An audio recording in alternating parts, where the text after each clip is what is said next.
Chapter 291. Do you want to join the Great Cold Demon Sect? Guan had stayed in Hu Xiaojian's residence for an ancient hour. After he left, Hu Xiaojian was brimming with excitement, and his face was a bouquet of smiles. The predecessor had entrusted him with so many matters, which assuredly meant he wouldn't easily forsake Immortal-Seeking Island. He hadn't deceived him. Moreover, what need had the predecessor to deceive him? He was just a minor cultivator at the nascent Soul Realm. If the predecessor wished not to take him, a single stern glance would have sufficed to silence any further pleas from him. Meanwhile, Guan had returned to the premises of the Supreme Sect, pondering, as he walked into the Third Medicine Valley, which wandering immortal should assist him. Wandering immortals were not minor cultivators. How could one easily control them? The Nine-Finger Divine Lord was not an option, for Guan feared exposing himself, given that the Nine-Finger Divine Lord had been to Immortal-Seeking Island. Neither Xianxia nor stealing the 5 elements were reliable. Guan was not in a rush. There was still time. If need be, he could use the Mortal Jade to sway someone, asking Mortal World Peak to dispatch a wandering immortal to Immortal-Seeking Island to assist him.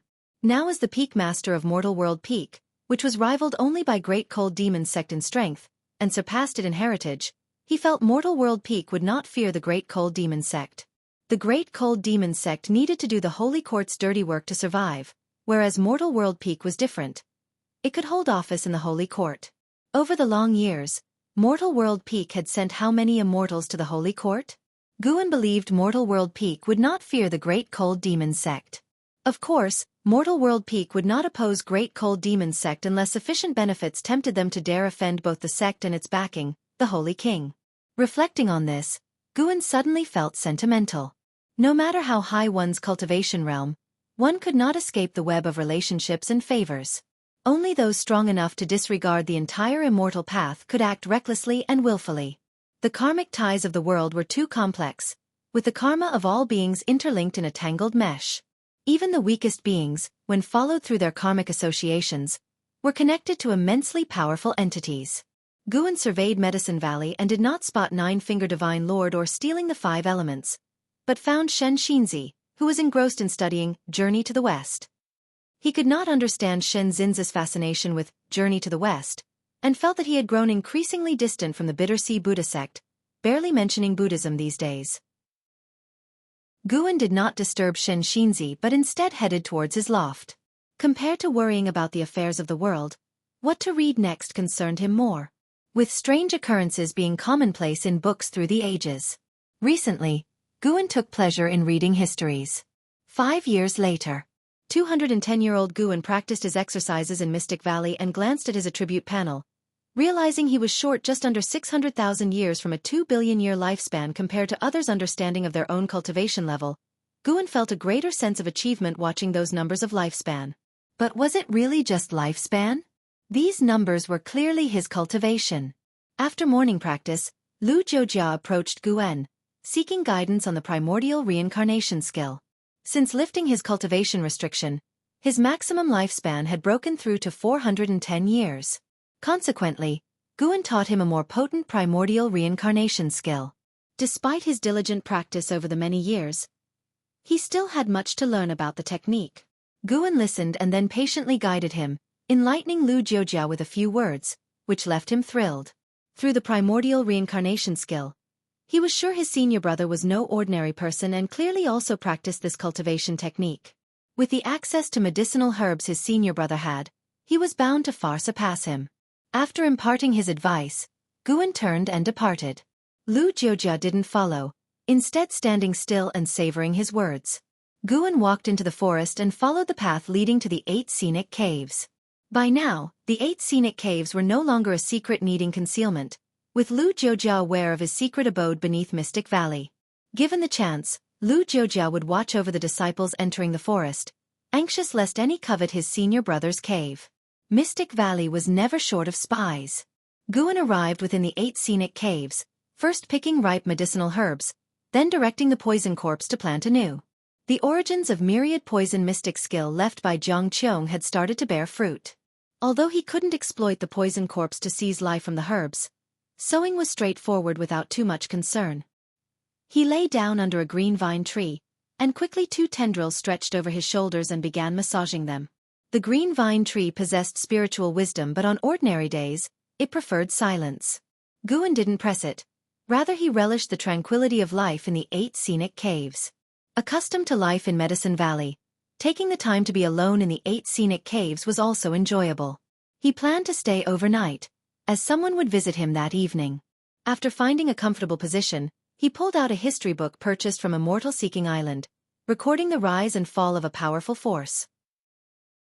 Time swiftly passed. Until late at night, footsteps echoed in the corridor. Guan remained seated and did not even cast a glance that way. Soon, a figure approached him, accompanied by a faint fragrance. The visitor stood with her hands on her hips, clad in an exquisite purple robe, ornate with jade beads on her belt. Her long hair casually tied and 2 wooden hairpins inserted, her celestial beauty cloaked behind errant strands of black hair, a subtle smile adorning her face, and her eyes sparkling with mischievous delight. Guan lifted his head to look at her, appraising her, then chuckled. "Long time no see. How is it you seem younger? Did you practice some forbidden art?" The person standing before him was none other than Jianghu, the creator of the 8 scenic caves. Jianghu sect, founded by Jianghu, was now a top sect in the immortal cultivation world, even collaborating with the Supreme Sect. Of course, Jianghu sect's overall strength didn't yet match the Supreme Sect. "What nonsense, your martial master already appears youthful," Jianghu glared at Guan, then slid off her shoes, placing her bare feet on the grass. She stretched languidly and sighed. "This place still feels comfortable after so many years. Just like home." Guan stood up and chuckled. "I've kept that coffin of yours. Want to lie inside for a while? Looking for a beating?" Jianghu raised her hand to strike Guan, who promptly dodged. She huffed and then inquired, "Little brat, feeling anxious lately?"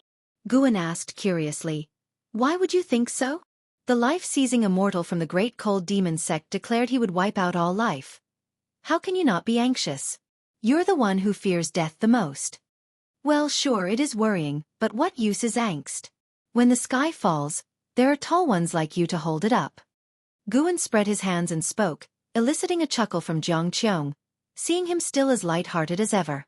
Jianghu took a step closer and whispered, "Would you like to join the Great Cold Demon sect?" Guan gave her a peculiar look. He didn't always keep an eye on Jianghu, only sending his divine sense her way occasionally when she came to mind. Upon sensing no danger, he would swiftly retract his focus. He hadn't expected Jianghu to establish ties with the Great Cold Demon sect. How did she manage that? Guan began to explore Jiangchu's karmic ties while asking, "You know someone from the Great Cold Demon sect?" A flood of karmic images entered Guan's vision as he saw her past. It turned out, the continent from which the ephemera sect hailed was under the thumb of the Great Cold Demon sect, which was why the 7-star spirit realm dared not use 9 Nether Road to reach the other worlds. There, the Great Cold Demon sect was sovereign while the ephemera sect was merely a regional sect. No comparison between the two could be made. According to the ghost mother of ephemera's words to Jiangchu, the decline of the ephemera sect was influenced by the Great Cold Demon sect. Long ago, that continent did not belong to the Great Cold Demon sect.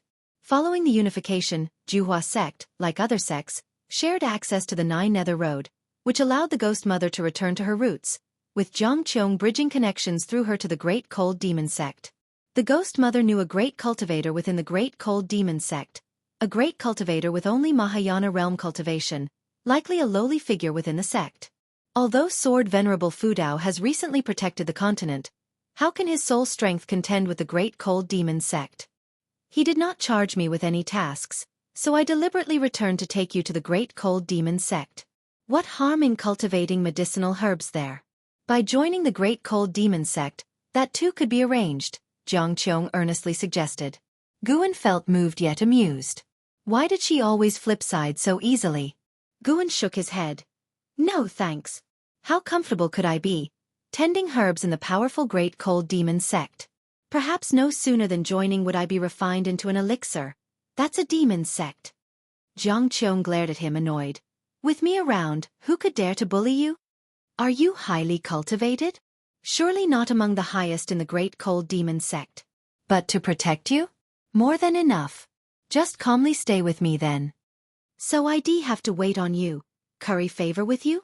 Exactly, how about that? Right now, my feet are a bit sore. Come give me a rub.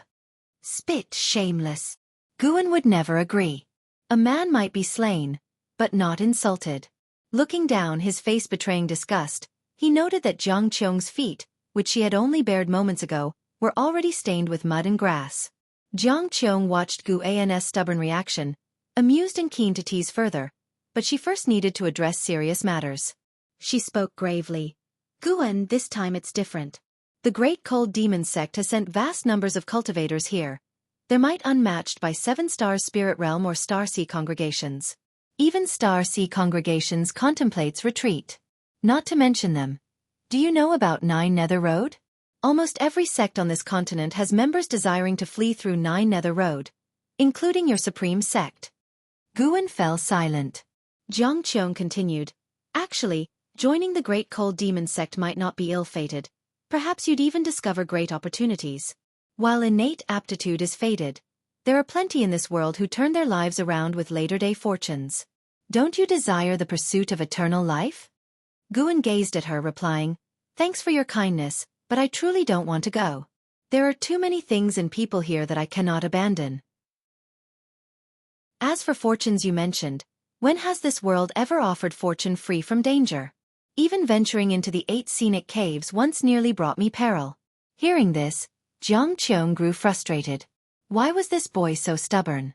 Guan added, Moreover, I feel this catastrophe might not be insurmountable.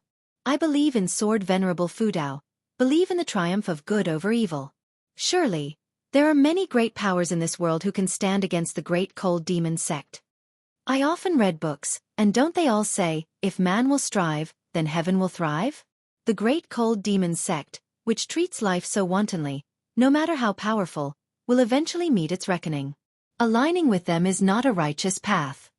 With that, he raised the book in his hand with a determined expression. Chapter 292 The world has changed. Hearing Guan's words, Jiang Qiong fell into silence. She felt somewhat lost inside. She had always been faced with choices. She had escaped from the Thousand Autumn Pavilion to the Supreme Sect, then from the Supreme Sect to the 9 Nether Road, and even after establishing the Juhua Sect, she still had to flee to the Great Cold Demon Sect? Could it be that all her choices had been wrong? It seemed that no matter when she returned, Guan never changed. Guan saw the mood she was in. He was afraid of saying too much. After all, she didn't have the confidence he did. How could he judge everyone by his own standards? My nature dictates that I cannot travel far and wide. You are much stronger than I am. You can go on adventures, but you must never fully trust anyone, especially the demon sect, Guan said. Jiang Qiong snapped to attention upon hearing this. What was she thinking? If she hadn't fled, she'd already be dead. Even compared with Guan, her cultivation level was rising rapidly. Although the path seemed difficult and bitter, her cultivation was her achievement. She was now at the 7th floor of the Divinity Transformation Realm. Thinking of this, Jiang Qiong smiled. She glared at Guan and said, You've refused me time and again. Be careful, or I might stop caring about you. When you run into trouble and think of me, it will be too late.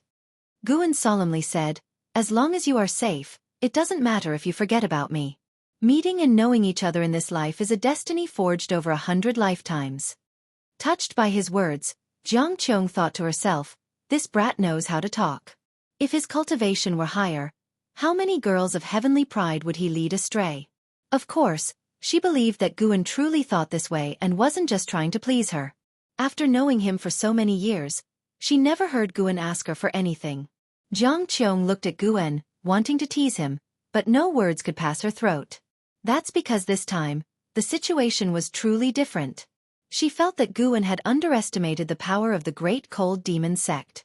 Indeed, in the past few years, when the heavenly fire calamity that covered the skies was blocked by sword venerable Fudao, the common beings on the mainland did not see the tragic scenes over the seas, where many creatures died in agony. The one who had acted was only a cultivator from the Great Cold Demon Sect, and now, a large group of cultivators from the Great Cold Demon Sect was on their way. Just the thought filled her with despair, seeing no glimmer of hope for victory. Who in the world could stand against the colossal presence of the Great Cold Demon Sect like this? Jiang Qiong looked at Guan's gentle smiling face and suddenly felt a pang of heartache. Silly boy, What is written in books is not necessarily true. Indeed, since ancient times, good has triumphed over evil, but if evil wins, it can become the new good. Jianghu did not immediately leave after returning but stayed within the 8 scenic caves. Guan would visit her every other day, each time trying various ways to persuade him, whether by tempting him with legends of the great cold demon sect or by teaching him spells. Guan steadfastly refused, but since he didn't want to confront her directly, they were at a stalemate. Half a month passed. The weather was still scorching hot. As Guan came down from the loft, he was confronted by Xiaoyu at the foot of the stairs. "Who is that woman?" Xiaoyu asked, staring at Guan. Her expression was calm, but her eyes seemed rather sharp. Guan was surprised and asked, "What woman?" "There's a scent of another woman on you." "So what if there is? What about it?" Guan didn't seem to care, chuckling. After all, in this world, it's the explanations that are suspect. The less you care, the less significant it seems. In fact, nothing had happened between him and Jianghu, but he couldn't betray her by revealing her plan to defect to the Great Cold Demon Sect. Guan hadn't urged Jianghu to give up on joining the Great Cold Demon Sect because he wasn't sure of the sect's strength himself. If the Great Cold Demon Sect turned out to be powerful enough that even he couldn't deal with it, he'd have to flee too. Xiaoyu looked at Guan and said, "Haven't you noticed a change in the atmosphere of the mortal world?" Guan looked around and said, "How has it changed? Those who should be sweeping are sweeping, those who want to play chess are still playing chess. Look, there's even a rat leading an ox." Xiaoyu followed his gaze and couldn't help but shake her head and chuckle. "Never mind, it's just as well. In life, cherishing the present is enough," she said softly before turning back to her room to continue her cultivation. Guan didn't try to retain her. Instead, he kept his gaze fixed on Medicine Valley. He saw much more than Xiaoyu did, and much clearer too.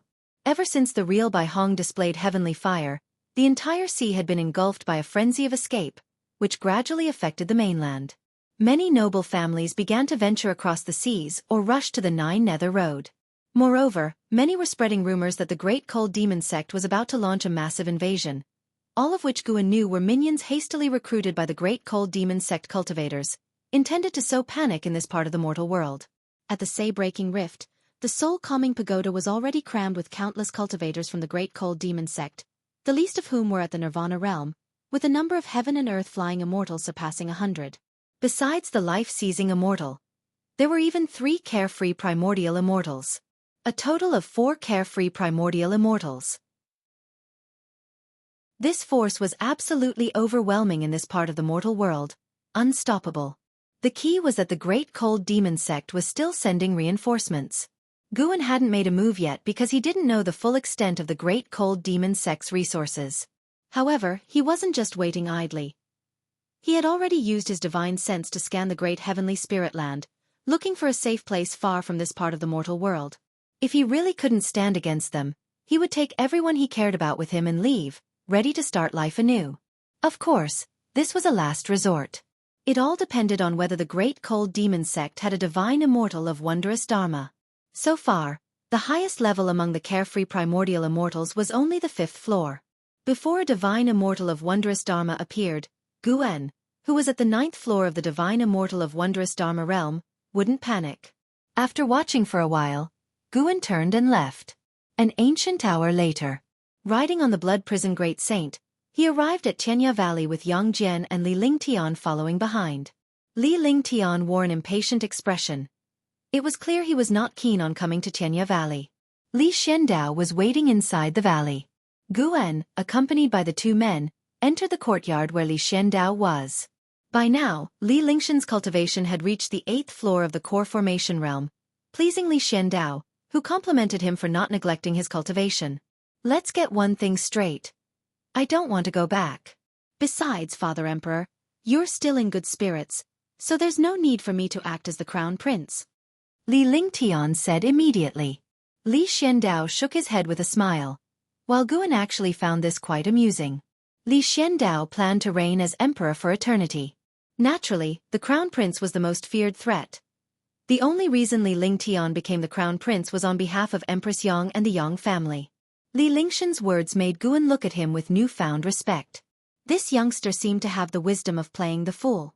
Li Xiandao became serious. It's not about you returning to the palace, but to your mother's family to sail with them. There's no room for discussion. Your mother has given a strict order. Li Lingtian was taken aback. He instinctively wanted to ask why, but he quickly understood. For a time, the atmosphere in the courtyard fell silent. Li Xiandao turned to Guan and asked, "The Supreme Sect has yet to formulate a strategy. Do you want to join Lingtian in leaving?" The reason the Supreme Sect had no strategy was something Guan had heard from LV Batian. The Hall of Elders had debated multiple times about whether to evacuate, fearing that it might offend Sword Venerable Fudao, who had been willing to protect them. How could they run away now? Sword Venerable Fudao took action not for himself, but to save them, the mortal spirits. LV Batian also consulted Guan, asking his opinion on whether they should evacuate. This time, Guan offered no advice. He wanted the Supreme Sect to make their own decision. If the Supreme Sect chose to flee, he certainly wouldn't follow them but would find a place to hide instead. From then on, his connection with the Supreme Sect would be severed. Guan had no burdens regarding the Supreme Sect. He owed them nothing, quite the contrary, the sect owed him a lot. I'll pass. Let the Supreme Sect decide. I can't leave the Supreme Sect, Guan answered. Upon hearing this, Li Lingtian quickly said, "Father Emperor, I can also—" "Shut up!" Li Xiandao barked, his eyes sharply intimidating. For a moment, Li Lingtian felt afraid. Yang Jian and the Blood Prison Great Saint looked at Li Xiandao in shock. Why did this emperor seem no ordinary man? This situation is different from before. If you follow the Supreme Sect to evacuate, chances are you will never see your mother again in this life. You must go back. Li Xiandao took a deep breath and said coldly. His mood had been bad all this time. Had merely been suppressing it.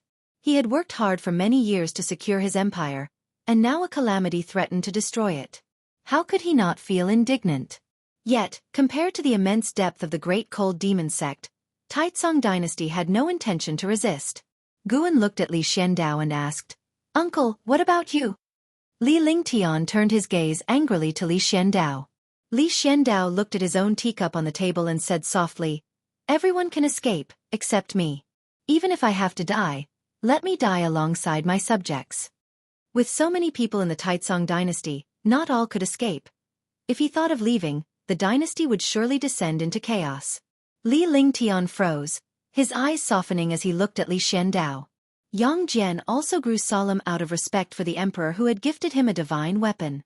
The Blood Prison Great Saint hadn't expected Li Xiandao to be so resolute, and he rose from his crouch in surprise. Guan addressed Li Xiandao, "Uncle, have you forgotten the goal you once sought?" Li Xiandao replied, "Without my subjects, what is an emperor's throne worth? An emperor who cannot protect his empire is bound to fail. Even if the empire were to be rebuilt, it would be meaningless." His words inspired admiration in everyone present.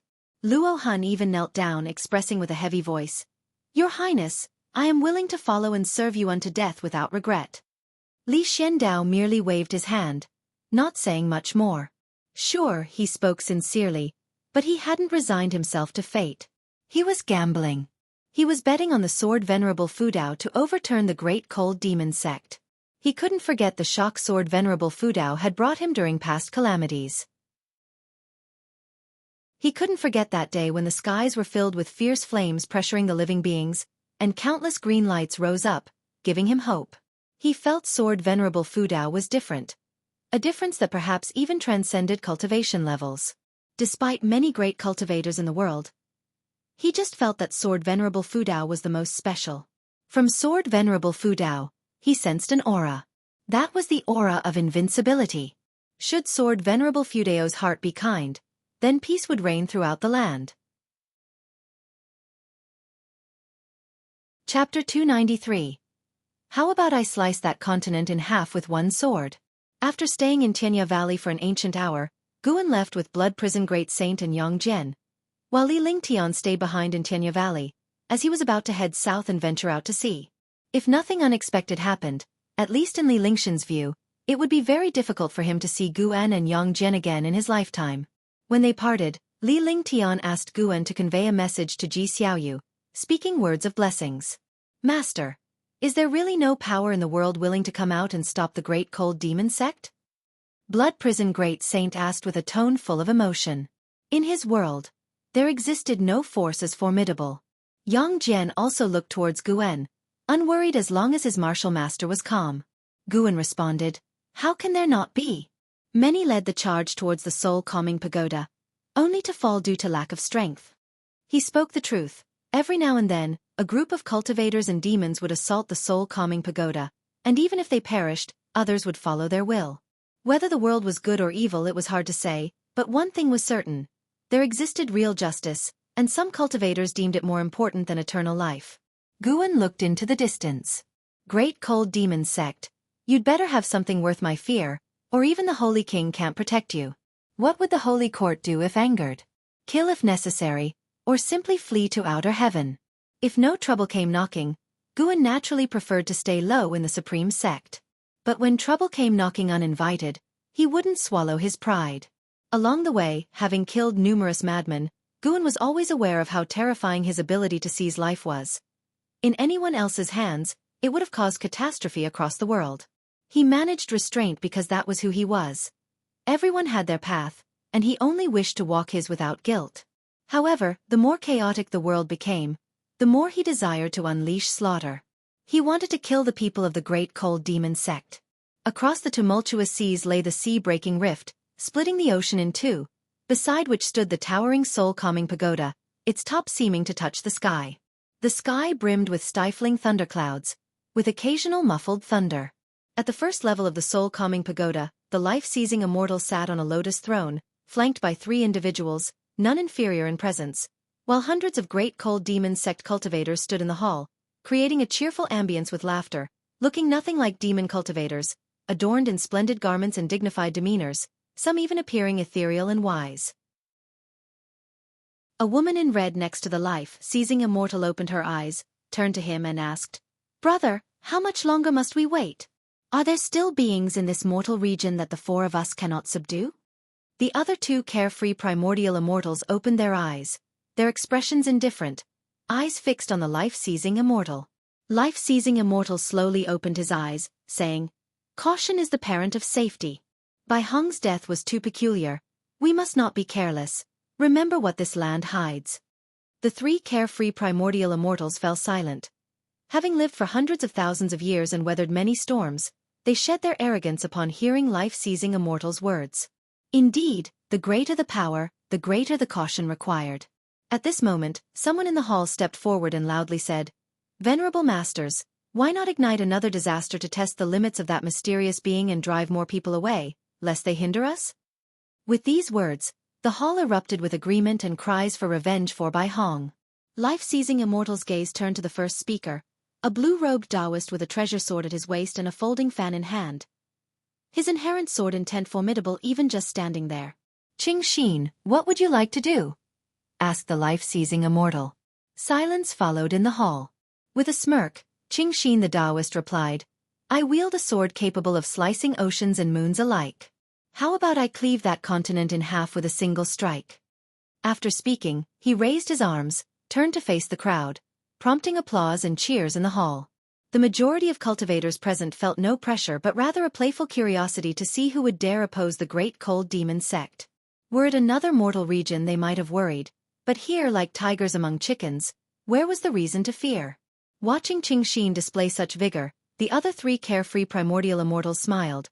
Having watched him grow up and master Taoist sorcery, now capable of standing on his own, they were naturally pleased. After a moment's hesitation, life-seizing immortal slowly nodded. Seeing this, Kingxin's smile grew larger, declaring, "In that case, I will go now. Fellow disciples, come and enjoy the spectacle with me." The life-seizing immortal added, "Do not stray far. Master, rest assured." Qing Xin saluted with his hands, turned, and left, followed by a throng. The woman in red turned to the life-seizing immortal, saying, "Now's a good time for you to speak up and accelerate the process. After all, delay could lead to problems." Life-seizing immortal hesitated again, then slowly nodded. In Supreme Sect, within a bright hall, all elders gathered, including Lu Lingjun and Nine-Finger Divine Lord, most frowning in concern. LV Baitian, sitting in the sect leader's seat and flanked by 5 supreme elders, appeared equally at a loss.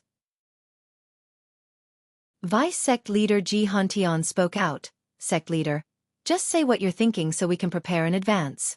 We can't possibly wait until a catastrophe is upon us to start considering our response. At this, other elders also spoke up, urging LV Batian. LV Batian took a deep breath and said, I fear that once we retreat, our connection with Sword Venerable Fudao will be irreversibly severed. A few agreed with him. An elder stood up and argued, survival is the most important thing. So far, none of us have even seen Sword Venerable Fudao, let alone understand his views on the matter. Moreover, we simply cannot compare ourselves to Sword Venerable Fudao. If he wants to flee, he can. His Dao level is beyond ours. This sentiment was echoed by others, considering not only themselves but also their disciples and descendants, each backed by influential families or intricate networks. The current Supreme Sect comprised millions of disciples, and the number scattered across various places was immeasurable. Gu Zong also sighed, unusually not supporting LV Batian this time. Lu Lingjun also wished for the Supreme Sect to evacuate. Her reluctance to leave Supreme Sect stemmed from concern for the people of the Third Medicine Valley, hoping they wouldn't perish in this impending catastrophe. LV Batian's expression turned extremely grim as he took another deep breath and declared, if so, those who want to leave may do so. However, Supreme Sect must remain on this continent, empty or not. This is our stance. Without Sword Venerable Fudao, there would be no Supreme Sect today. As he spoke these words, he relaxed. A smile appeared on his face, the decision lifting the burden from his shoulders. It would be death at worst. His statement caused an uproar in the hall. Sect leader, think again. If it really comes to it, why not ask the elder in front of the heaven-cutting axe for advice? You can't make such arbitrary decisions. Yes, what does it mean to say the sect can be empty but not leave? Where does that leave our dignity? The sect is a whole. We must advance or retreat together. Sect leader, let's leave together. We can ask Sword Venerable Fudao to join us.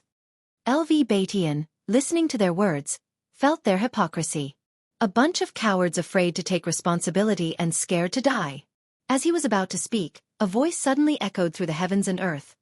From today, my disciple, Qingxin the Taoist, will annihilate one region each day. Worldly beings, your time is running out. Today, let's see which region's creatures are most pitiable, unfortunate enough to be the first annihilated. As the life-seizing immortal's voice faded, a chill ran through everyone in the hall. They were not frightened by his words, but felt a terrifying sword intent targeting them. More precisely, every sentient being on the continent was terrified by this sword intent. Chapter 294. Deadline of Death Inside the Third Medicine Valley. Gu-an and an Xian stood in a garden area, with Gu-an instructing what to plant next. An Xian listened attentively. Just then, the voice of the life-seizing immortal suddenly echoed. He was actually planning to exterminate one region of heaven and earth every day. An Xian had no time to think further when a terrifying sword intent descended, causing a drastic change in her complexion. The previously bustling Medicine Valley fell silent in an instant. An Xian felt as if she were being crushed by a mountain, almost unable to breathe, which turned her complexion even paler. Suddenly, a hand landed on her shoulder, making her heart tremble. Before she could think further, the pressure on her body abruptly vanished. She turned her head instinctively and, seeing it was her master's hand, she breathed a sigh of relief. Master, could it be that they've chosen the continent we're on? An Xian asked cautiously. Even though she was carefree on normal days, she feared death when faced with it. The words of the life-seizing immortal, coupled with the sudden sword intent, made it clear that the first chosen continent was the one they were on. Guan took a deep breath and feigned composure. Unclear, let's go back inside first. Within the confines of the Supreme Sect, such calamities are not our concern. Whether we live or die, we leave it to fate. An Xian wanted to speak again, but Guan pulled her away. Another voice rang out in Medicine Valley. Amit Ba. With Shen Zinzis' words, everyone in Medicine Valley felt relieved, and disciples ran towards the pavilions. Rumble. The earth trembled as the Supreme Sect activated its great protective formation. Golden barriers rose up from all directions. By the time Gu-an and his companion reached the pavilion, Ji Xiaoyu had already stepped outside. She gazed at the sky, the red Dao patterns on her forehead starting to flicker with tiny flames. Seeing this, Guan quickly approached her and asked, "You weren't frightened just now, were you?" Ji Xiaoyu's Dao patterns returned to normal as Guan blocked her view. Her expression calmed down, and she nodded. "No, it seems the life-seizing immortal is targeting the continent. It's probably related to the actions of Sword Venerable Fu Dao years ago." Guan comforted her. "Don't overthink it. If the enemy is acting this way, it means Sword Venerable Fu Dao is still around. Take care of the valley for me. I need to make a trip to Mystic Valley." With that, Guan quickly headed towards the transmission array platform. Ji Xiaoyu looked at his receding figure, wanting to say something, but she couldn't find the words. Somehow, this scene felt familiar, as if she had seen it somewhere. Guan swiftly arrived in Mystic Valley and saw Lu Jiujia already calling disciples to take cover. He nodded to himself in approval. Taking advantage of the moment when no one was paying attention, he quickly walked into the woods pretending to inspect medicinal herbs.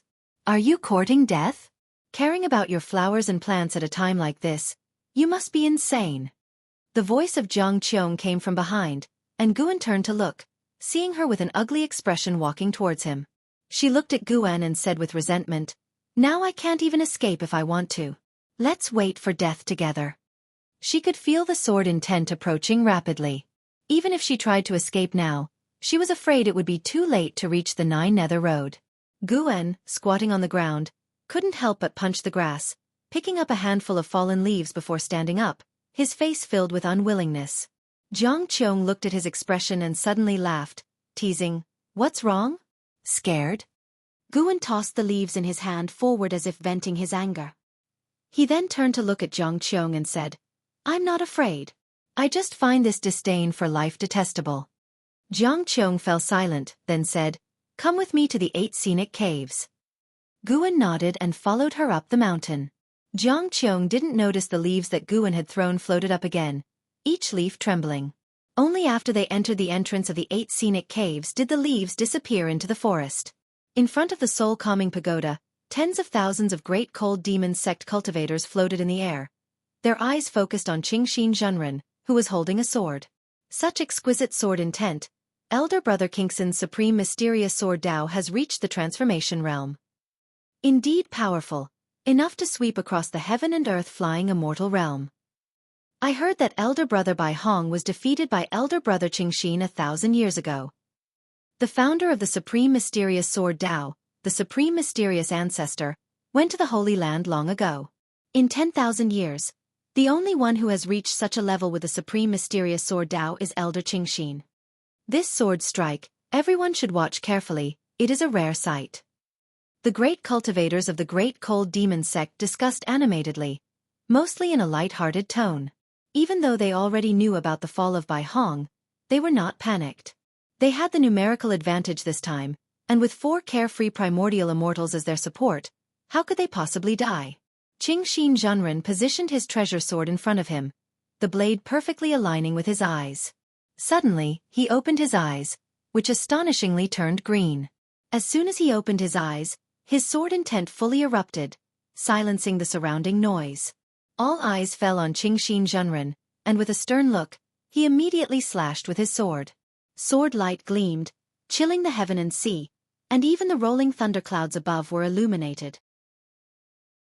As Qingxin Zhenren swung his sword intent transformed into terrifying sword qi, shooting forward as his pupils suddenly contracted. In the reflection of his pupils, numerous green dots grew rapidly. From the onlooker's perspective, Qingxin Zhenren's sword slashed out a terrifying sword qi tens of thousands of miles long, like a crescent moon sweeping across the sky. At that moment, a series of green light beams shot from the edge of the sky with even greater speed, too fast for anyone to react. Boom! The sword qi scattered, and Qingxin Zhenren's eyes widened in disbelief as a green light reached him in a blink of an eye. As if time stood still, he saw a falling leaf amidst the green light. The leaf, carrying terrifying sword qi, directly shattered Qingxin Zhenren's physical body and extinguished his soul. It wasn't just one leaf. Dozens more did the same, annihilating great cultivators of the great cold demon sect, the soul-calming pagoda trembling violently. The life-seizing immortal and his 4 carefree primordial immortal companions appeared out of thin air, casting spells swiftly to form a vast barrier, protecting all the disciples around them. Silence!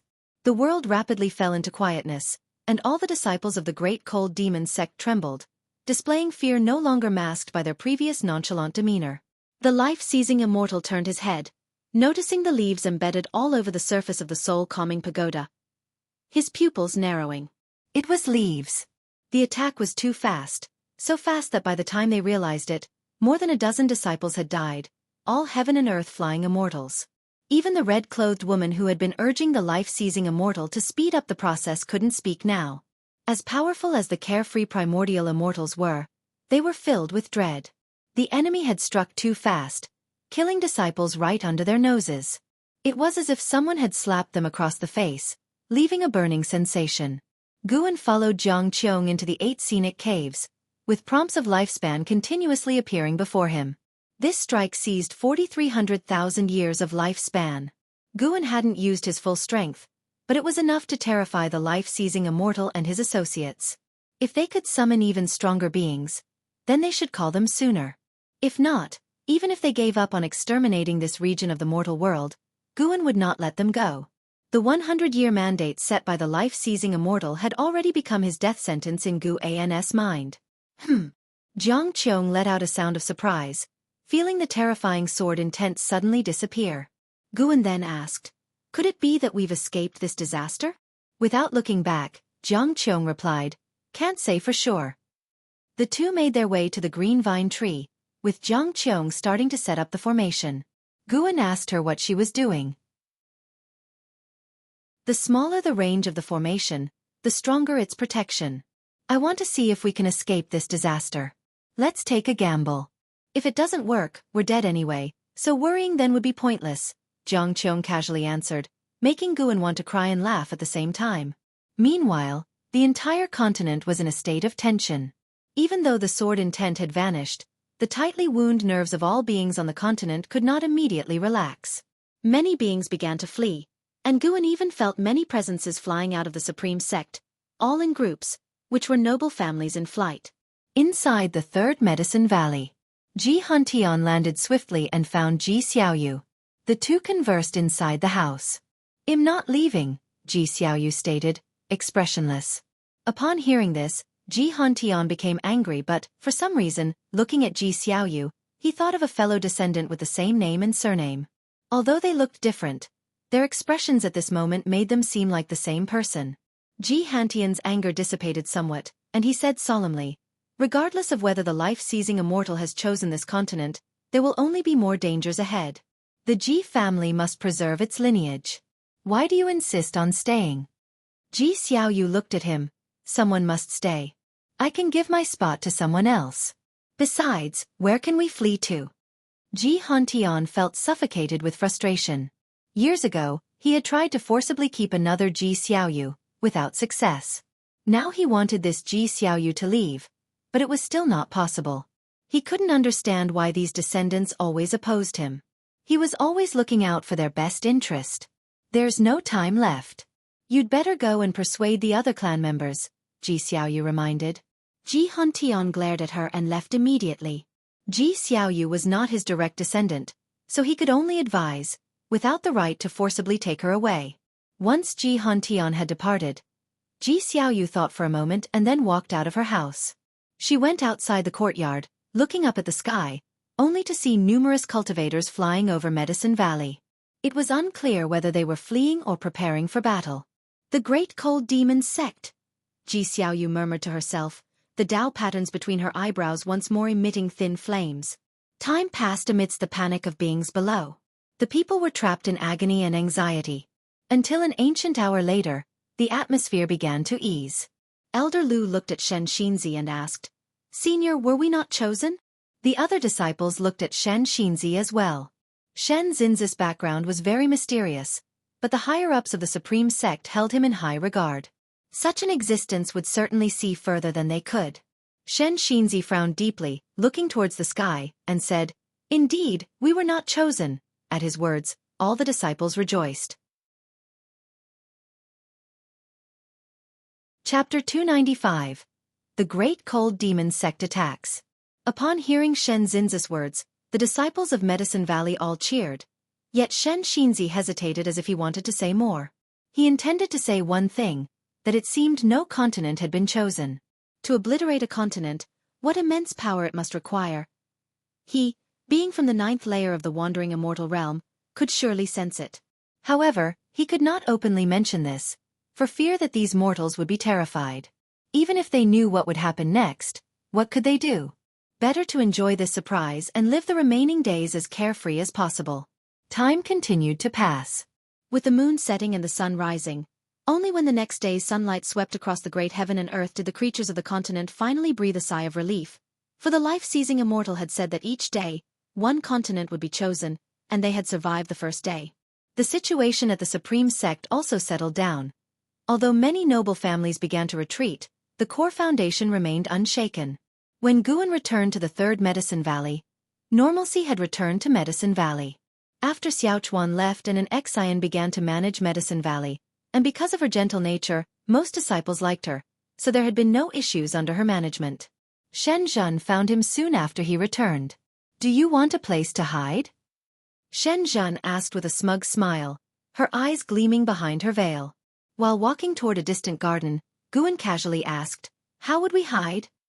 Following his steps, Shenzhen explained, "I can hide you inside a painting or scroll, and then keep it hidden." "Wouldn't that be a refuge?" "People are trying to obliterate continents. Where could you hide?" "Underground, of course." He said he would obliterate continents. Sure, he meant to demolish the mortals and shatter the land, not obliterate the earth completely. "That makes sense. Are you a genius by any chance?"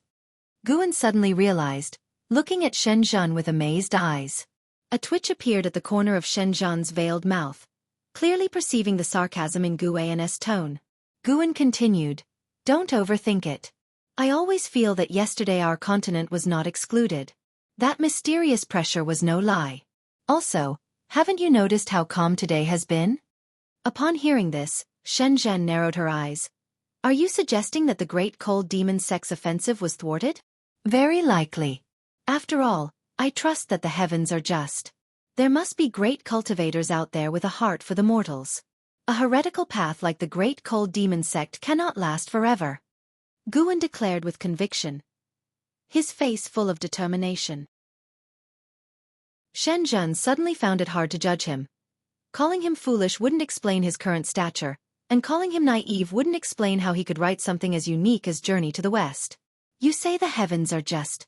Tell me, do you believe that real immortals exist, beyond those with great cultivation levels?" Shenzhen suddenly asked, curious. She had always believed that investiture of the gods and Journey to the West were not fabricated but were inspired by something Guan had seen, elaborated with decorative imagination and fantasy. Perhaps, as Guan claimed, an immortal guided him in his dreams. Guan and Shenzhen chatted casually, a microcosm of the wider world, where everywhere people discussed the life-seizing immortal. Without his demise, the catastrophe would not end. 2 days later, Nine-Finger Divine Lord and Stealing the 5 Elements returned to the 3rd Medicine Valley, almost as if they had planned it. Sitting before a chessboard, they exchanged a look, their eyes heavy with gravity. "Did you feel it too?" Stealing the 5 Elements asked. The Divine Lord made his move, saying, "A net of heaven and earth, no escape." Stealing the 5 Elements then played his piece. "How come you have no escape?" "I'm the one who's bound by fate." Continuing to glance towards a distant pavilion. Ji Xiaoyu was his hope. The Divine Lord fell silent, sighing deeply. Stealing the 5 Elements looked at him, curiously asking, "Speaking of which, I've always wondered, what exactly are you looking for?" The Divine Lord didn't respond, leaving Stealing the 5 Elements contemplative, a subtle look crossing his face. In the Divine Exotic Realm. By the sea. The Master of Divine Exotic Realm stood before the Divine Exotic Life Tablet, surrounded by 7 divine exotic ghost kings, all of them looking up into the sky. Beneath the blood-red sky hung a swirling horsetail whisk. Compared to the calm demeanor of the Master of Divine Exotic Realm, the other divine exotic ghost kings looked uneasy, knowing whom they faced. "Master of Divine Exotic Realm, prepare to join us in an expedition." A cold voice resounded, echoing through the entire great heaven and earth. In a distant cave, Zhang Buku also heard this voice and inadvertently opened his eyes, his brow furrowed in worry for the master of divine exotic realm. With an expressionless face, the master of divine exotic realm asked, "An expedition to where?" "To avenge divine exotic impermanence." The cold voice spoke again, causing the faces of the divine exotic ghost kings and the realm master to shift. The great cold demon sect and that entity were indeed going to clash. This battle might determine the fate of this mortal world region. In the Star Sea congregations, a small heaven and earth. An house stood before the palace gates, observing disciples constantly entering and exiting the floating islands, his brows deeply furrowed. A figure appeared beside him, his master, Sage Fuchen. And Hao quickly said, "Master, it's good you're here, I need to speak with you." "Let's talk while on the way." "Prepare for retreat, we must withdraw today," Sage Fuchen said in a grave tone. "Why?" And Hao couldn't help but ask. "The great cold demon sect is making a major descent, targeting the continent where the sword venerable Fudao resides. They appear to be intent on sieging your master," Sage Fuchen explained. On hearing this, and Hao became anxious.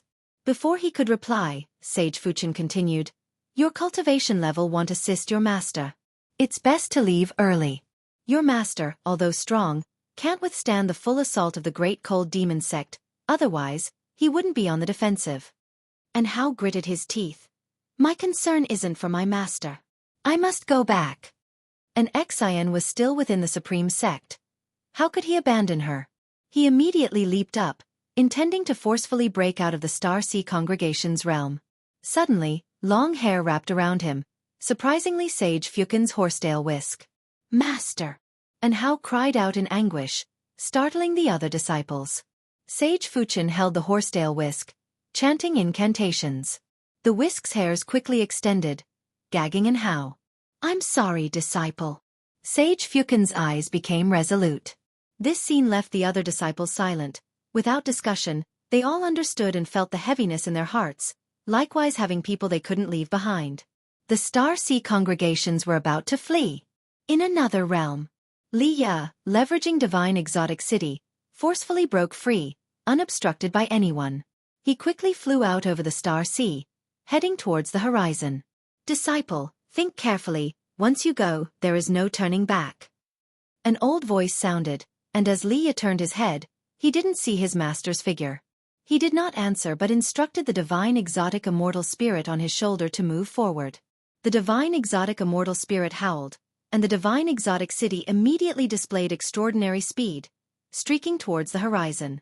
After flying for a while and seeing no one pursued, Li Ya relaxed, his gaze hardened. "Junior brother Gu, wait for me. And the old ancestor, I wonder if you're still thinking of me." Li Ya thought silently, his face heavy. Initially, his emotions weren't profoundly impacted, fueled only by fury as Jianghu became a divine exotic resentful ghost. However, the moment the Star Sea congregations announced their departure, he panicked. The Star Sea congregations were a major force at sea. If there was any chance of victory, they wouldn't be abandoning their domain. Hearing that the great cold demon sect aimed to target the sword venerable Fudao, he couldn't contain himself. The sword venerable Fudao was his primordial ancestor. He was less worried about him, as the ancestor could escape if he couldn't fight, but he feared for the others who might not escape.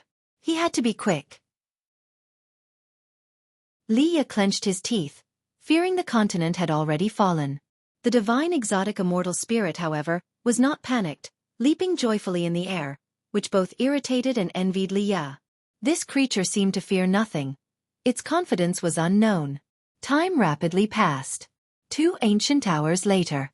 Li Ya, sitting atop the tower meditating, suddenly sensed something, opening his eyes to find the divine exotic city enveloped in darkness. Instinctively he looked up, then his eyes widened in disbelief. How possible?" Li Ya murmured to himself, his voice trembling, his eyes full of despair. In the third medicine valley. At the garden fence, Guan was stretching his muscles. Passing by, Yu Yingying curiously asked, "What are you doing? Isn't there exercise in the morning?" Guan replied, "Just felt like moving." "Is that not allowed?" What followed was sure to be a great battle. It must be said, the great cold demon sect was indeed frightening. The dense auras attacking from all directions were overwhelmingly oppressive, and once they arrived, if seen by the denizens of the continent, it would surely cause legs to tremble. Yu Yingying looked at him, unable to resist asking, "Everyone is worried about the calamity, why aren't you afraid?" "Because I'm not afraid, so I'm not frightened," Guan responded casually. His words leading Yu Yingying to glare, feeling the urge to punch him. She couldn't understand Guan at all. Out for experience, he feared death, yet, with calamity impending, he seemed not to fear it. Truly a baffling person. Yet, somehow, the more anxious she felt, the more she wanted to talk to Guan. Perhaps it was his fearless demeanor. Guan guessed her thoughts and smiled.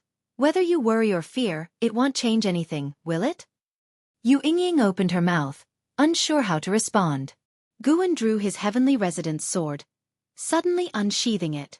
The sword's light gleamed in Yu Yingying's face, snapping her out of her trance.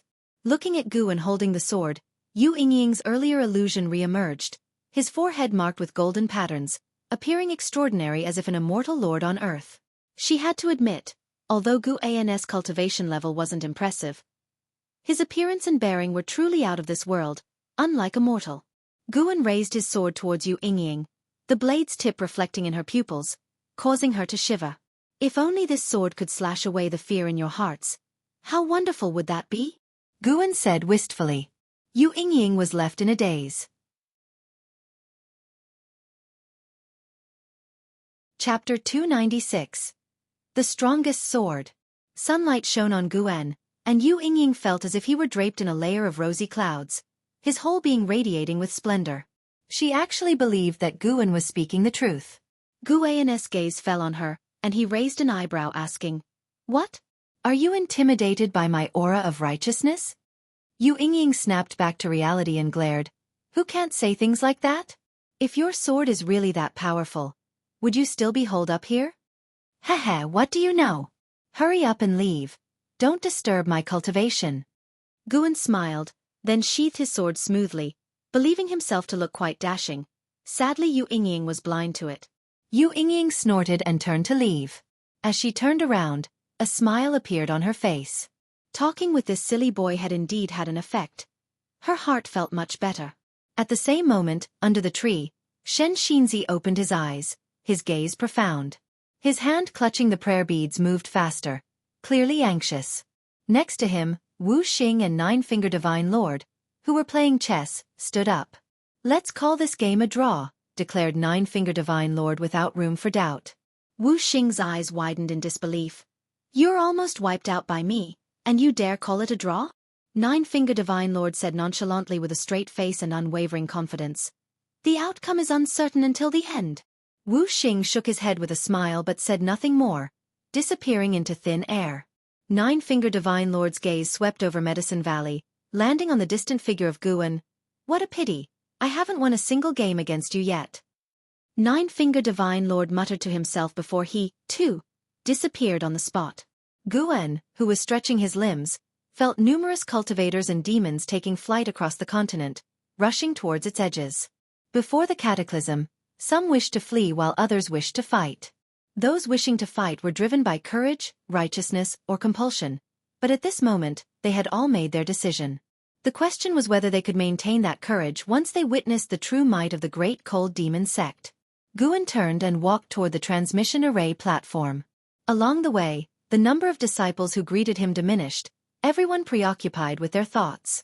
After reaching Mystic Valley, Guan made his way toward the outskirts of Medicine Valley. Entering the woods, he drew out the heavenly resident sword in one hand while unsheathing the Qinghong sword with the other. The Qinghong sword buzzed faintly as Guan used his own mana to sever its connection with the white spirit sword. He could sense his junior sister's unease. "Do not fear, junior sister, it will soon pass," Guan murmured to himself, and as his words dropped, he was shrouded in a dark purple demonic chi that quickly engulfed his body, blazing furiously. His figure vanished into the depths of the forest, leaving no trace behind. At the edge of the continent, towering waves crashed against the shore. Above the mountains, great cultivators hovered in the air, with the vast landscape behind them and the endless ocean ahead. They hailed from different sects: Supreme Sect, Three Pure Ones Mountain, Songtian Sect, Daotian Sect, Sword Sect, Candle Sky Peak, Flame Sect, Juhua Sect, and more. Sects across the world continuously dispatched cultivators to different edges of the continent. They were just one group gathering rapidly beyond 100, with more cultivators on their way. As their numbers grew, a newfound confidence began to swell inside them. Xiao Dai, a cultivator from Supreme Sect with a cultivation level of the 9th layer of the Mahayana realm, became the leader, calming the surrounding cultivators and beginning to give battle instructions. Just then, an overwhelmingly terrifying pressure descended, prompting them to turn their heads in shock. In the next second, their faces paled, and even the ever-confident Xiao Dai gaped in despair. A vast black fog rolled in from the horizon like a wave of darkness, unstoppable and devouring the skies and earth. Before the black fog, islands and demon beasts appeared insignificantly small, like dust. Even flying beasts were engulfed by the fog from behind, their fates uncertain. Looking up, shadows of different figures hovered above the black fog, clothed distinctly, wielding different Dharma treasures. Some had glowing artifacts floating behind them, some rode fierce mounts, and others stood proudly atop sword chi with their hands behind their backs. Each one was shadowed by a towering phantom 1,000 feet high, appearing like demon gods, their silhouettes a mirror of themselves. At first glance, there were endless towering demon phantoms of 1,000 feet high that could not be counted, creating an overwhelming sense of oppression. At this moment, the continent cultivators were plunged into dead silence, everyone stunned as if struck by lightning, frozen in midair. Xiao Dai saw behind these 1,000-foot demon phantoms an even more terrifying presence. With legs walking forward, the phantoms unable to reach even the ankles of this mysterious existence. It was impossible to imagine the true size. Some tried to look sideways. Wherever the ocean spread, there stood demon phantoms, casting them into despair not only by the disparity in cultivation levels but also the sheer numerical difference between friends and foes. "How can we win?" someone said with a bitter laugh. No one responded. Their courage faltered. Above the clouds, Nine-Finger Divine Lord and Wuxia stood shoulder to shoulder, witnessing the entire continent surrounded by the great cold demon sect cultivators from all directions. "There are so many, even the divine exotic realm is here." Wuxia clicked his tongue, sensing that the number of demon sect cultivators was no less than the divine exotic resentful ghosts. Most importantly, these demon cultivators' combined aura was astonishing, with many individual auras strong enough to make him wary. Nine-Finger Divine Lord took a deep breath and scanned the continent as if searching for something. With such commotion, could the Saint World Holy King truly have reincarnated in this land? Wuxia couldn't help but ask.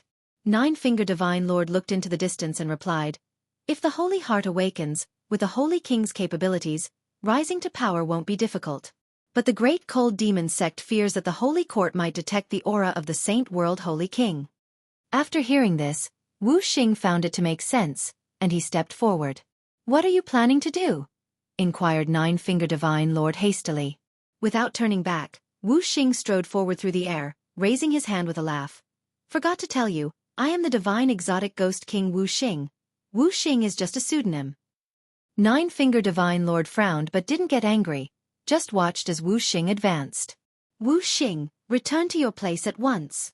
The voice of the master of divine exotic realm rang out, loud and clear. Wuxia accelerated immediately, but suddenly, his face darkened. He looked up only to see an immensely large hand reaching out from behind the demon army, covering the sky and aiming to seize him. The size of this hand was beyond what words could describe. Wuxia was horrified to discover that he was frozen in place. "This is bad." Despair filled Wuxia's eyes. At that moment, a powerful sword light forcefully entered his field of vision, and immediately after, the terrifying giant hand disintegrated before him. Subconsciously glancing over, his eyes widened in shock. He saw a figure he would never forget for all eternity. It was Guan, who had utilized the 9 extremes yin-yang body back in the divine exotic realm. Guan, holding 2 swords covered in dark purple demonic qi, brushed past Wuxia. As his words hung in the air, Guan turned into a fleeting shadow, and in a flash, a streak of sword light appeared, boldly piercing through the distant black fog. Before Wuxia could react, a terrifying wave of energy struck. His mouth agape. He looked on in disbelief. As he watched, a streak of sword chi burst from within the demon army, cutting a swath through the 1,000-foot demon phantoms at the waist.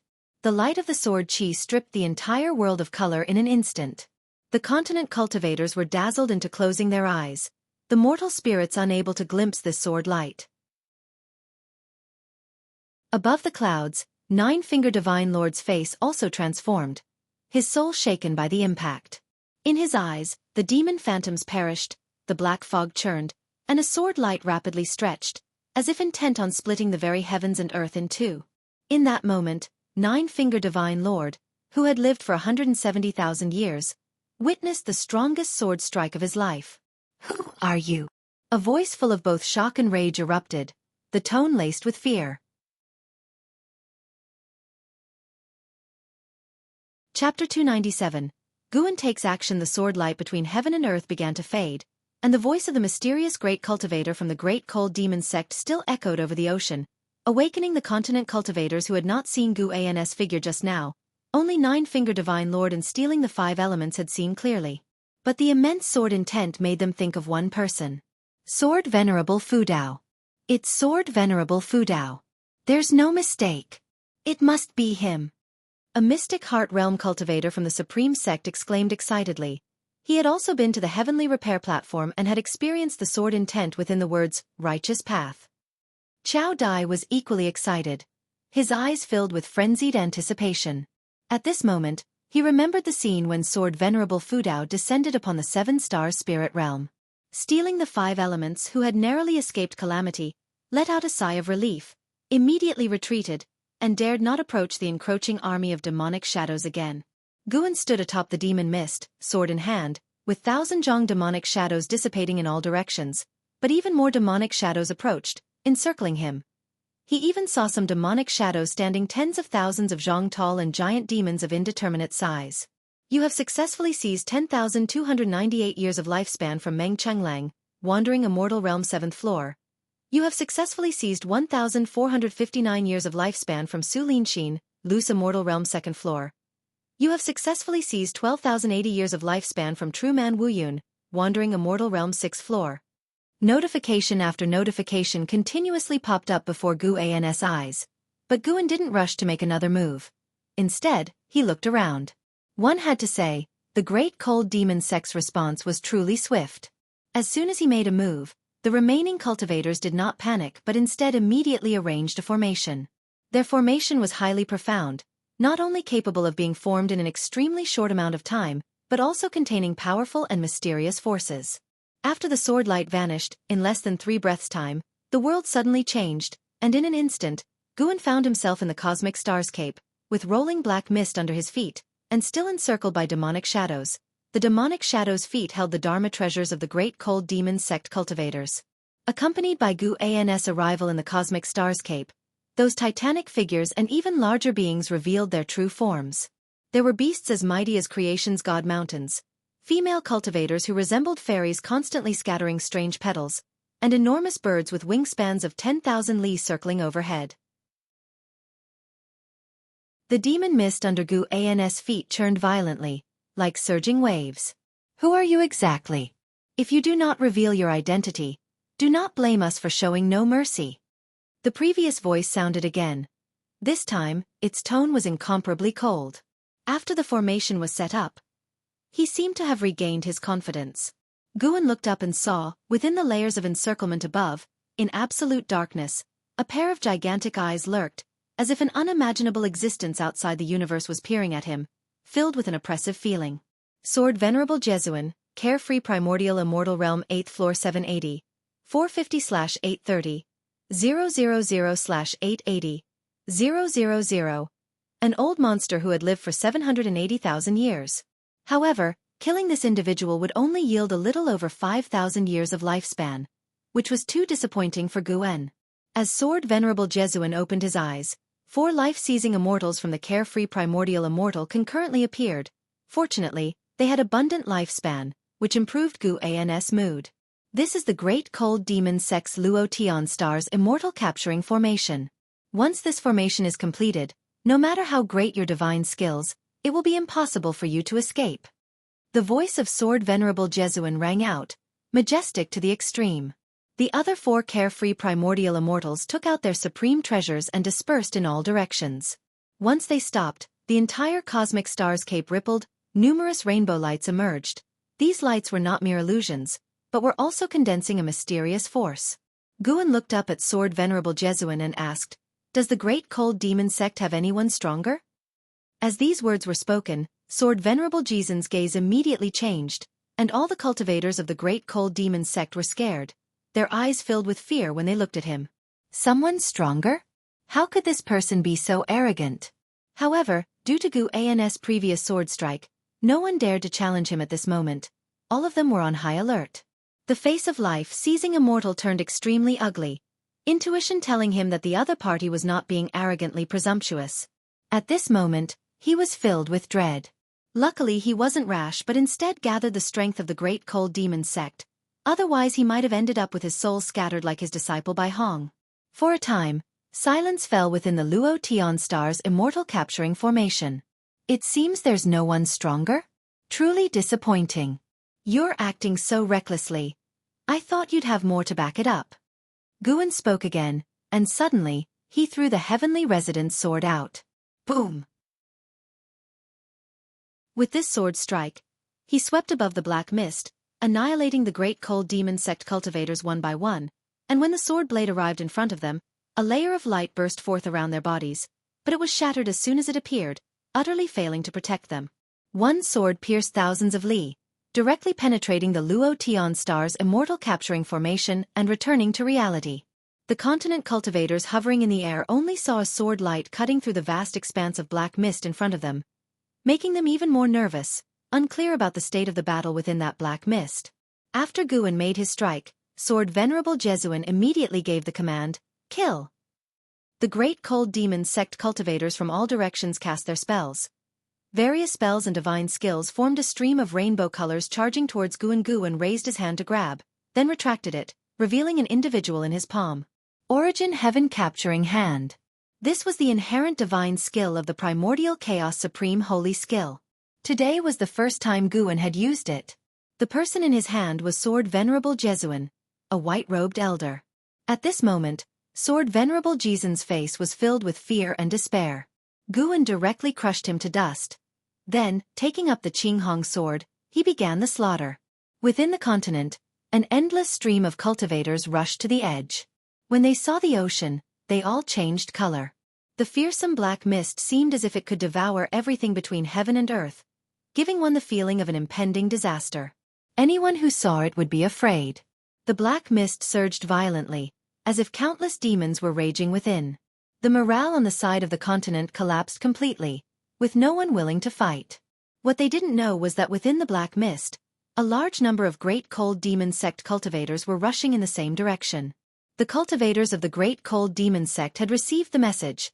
Someone had launched an assault on one side. All warriors were to immediately reinforce the Luo Tian Star's immortal capturing formation.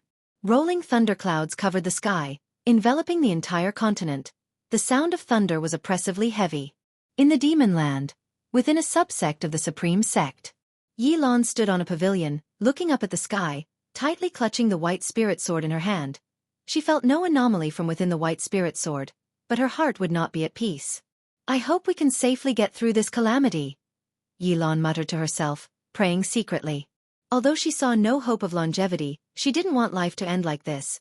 She had so many things unfinished, so many places unvisited. She had yet to fulfill her promise with her senior brother. How could she be resigned to death? Beneath the thunderclouds, Nine-Finger Divine Lord and Stealing the Five Elements stood shoulder to shoulder, unable to maintain composure, both unconsciously agape with faces full of shock. Not just them, but the continent cultivators felt the same. Newcomers slowed their flight speed due to the sights before them. Within the vast black mist, countless enormous demonic shadows were snuffed out, leaping out, and countless cultivators hovered, all attacking in the same direction, which glinted with sword light. Even though separated by a great distance, unable to see the specifics of the battle, everyone could sense a powerful sword intent. This was not a battle of evenly matched strength, but a massacre with a great disparity in power. The number of cultivators from the Great Cold Demon Sect was vast, forming an ocean of people, and within their encirclement, Guan wielded dual swords casually, yet each sword could kill a large number of cultivators and demons. His strength deeply struck the Great Cold Demon Sect. "No good. We are not his match." Damn! He's doing it on purpose, deliberately not using divine skills, and relying solely on sword chi to slaughter us. Even the Luo Tian Star's immortal capturing formation has been broken by him. How could we have any chance of winning? Be careful. His sword is swinging this way. Retreat! Quick retreat! The world plunged into clamor and chaos. Each of Gu An's sword strikes took not just life but also the overall morale of the great cold demon sect. Life-seizing immortal dared not approach Guan, only able to use long-range divine skills. Giant hands resembling the clasping of fingers descended from the sky, pressing towards Guan, but were instantly shattered upon contact with him, having no effect. Guan strolled leisurely, walking above the black mist, each step followed by a sword swing as casually as if taking a walk, with no swordsmanship to speak of. Every time the great cold demon sect tried to form the Luo Tian Star's immortal capturing formation, it would be dispersed by Gu An's sword chi. Guan looked at the notifications before him, struggling to contain the emotions in his heart. He was not killing for the sake of killing, he was enacting justice on behalf of the heavens. Suddenly, Guan stopped in his tracks, and as he did, all the great cold demon sect cultivators retreated, leaving 100 li radius around Guan where no one dared to tread. The cultivators of the great cold demon sect fell silent, all staring dead ahead at Guan. Life-seizing immortal gritted his teeth and said, "The sect leader will arrive soon, don't panic, everyone." His voice reached the ears of every great cold demon sect cultivator, yet these words did not boost their morale. "Don't panic." Gu An's voice rose, filled with sarcasm, as if he had heard the world's biggest joke. Before life-seizing immortal could speak, Guan suddenly vanished from the spot, frightening the cultivators of the great cold demon sect. "Up there!" A voice rose laden with despair. Countless cultivators and demons all looked up, their eyes wide with astonishment. What they saw was a colossal figure whose height could not be judged by the naked eye, standing proudly above the clouds, showing only its upper body, an almost illusory sight. Even the 10,000 Zhang demonic shadows appeared tiny in front of this figure, who was none other than Guan himself. At that moment, all the cultivators of the great cold demon sect felt an overpowering suppression that rendered them immobile. Some of the highly cultivated cultivators of the demon sect unconsciously looked down, only to see the billowing black mist below give rise to a land ablaze with dark purple flames, rushing towards them. Life-seizing immortal lowered his gaze and his complexion drastically changed. What was that? A land on fire? No, it was unmistakably a hand. A hand large enough to grasp all of them. In the distance, 9-finger divine lord, stealing the 5 elements, and the continent cultivators were all dumbfounded. At the edge of the ocean, a city was rapidly approaching, and it was none other than divine exotic city. Li Ya, standing atop a tower in the city, had his eyes wide open, trembling all over, as he watched an immensely huge hand rise from within the infinite expanse of black mist. Even with his eyesight, he couldn't take in the entire hand. He had never imagined such a large hand could exist in this world. If there were hands of heaven and earth, surely it would be this one. Chapter 298. Breaking through a lifespan of 100 million years. I'm not dreaming, am I? Li Ya muttered to himself, questioning the divine exotic immortal spirit perched on his shoulder. The divine exotic immortal spirit also widened its eyes in shock, its mouth agape. From their perspective, the huge hand at the horizon of the sea seemed as large as the ocean itself. If not for the curved fingers, they could hardly tell it was a hand. It felt like it could grab an entire continent with ease. Li Ya recognized the demonic chi emanating from the gigantic hand as somewhat familiar. Wait, wasn't this the hand of the primordial ancestor? At that thought, a surge of blood rushed through Li Ya's body uncontrollably, exciting him to the extreme. At the same time, the entire continent's populace could see Gu An's figure, whose massive presence shook mountains and clouds on his path, a sight that overturned their understanding and imagination. In the third medicine valley, thousands of disciples watched with their mouths agape. Xiaoyu also stepped out of his house, completely dumbfounded when he saw Gu An's towering figure. It was as if they were beholding the descent of a deity. What is that? It's Sword Venerable Fudao. It's the silhouette of Sword Venerable Fudao. Really? How can it be so large? Is it not an illusion? Many texts record that Sword Venerable Fudao perceives others using the Demon Shadow Divine skill. I knew Sword Venerable Fudao wouldn't abandon us. A roar of cheers erupted across the continent. Though the demon shadow divine skill was terrifying, the thought of it representing Sword Venerable Fudao uplifted their spirits rather than causing fear. Since the fame of Sword Venerable Fudao, which righteous deed hadn't he done, and which person he killed wasn't among the evil? If it were a normal competition among sects, Sword Venerable Fudao wouldn't have intervened, otherwise, Supreme Sect would have long become the foremost under heaven. Because of this, other sects respected Sword Venerable Fudao, acknowledging Supreme Sect's luck. In confrontations with Supreme Sect, they were wary of Sword Venerable Fudao, but they weren't afraid he'd harm them, as long as they didn't commit heinous acts. Since Sword Venerable Fudao appeared, many disciples had perished during Supreme Sect's expansion, yet Sword Venerable Fudao hadn't sought vengeance. The sects and clans that decided to stay were bustling with excitement, as if the spring festival had come early. While the continent was invigorated, the cultivators of the Great Cold Demon Sect fell into despair. They watched as Guan's fingers slowly rose, appearing like ancient colossal peaks ascending, creating an overwhelmingly impactful scene. Even Immortal Path Realm cultivators watched in awe.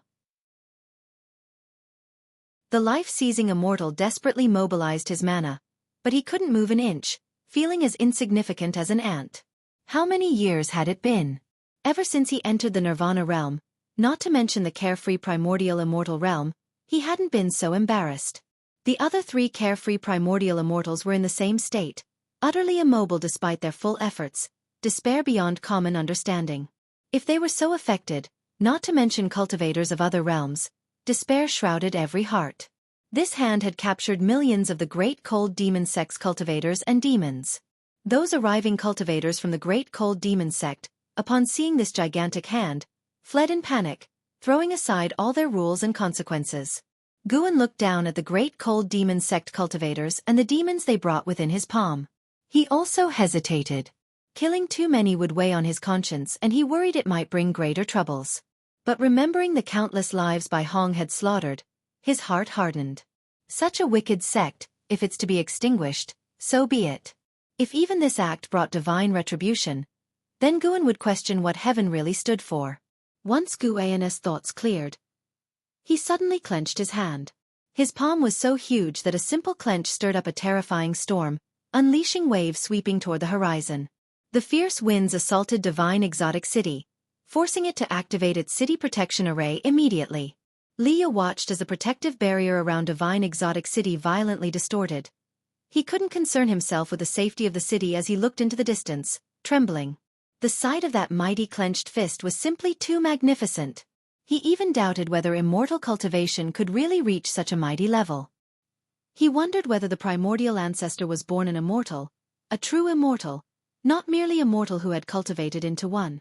As Guan clenched, the heaven and earth fell silent.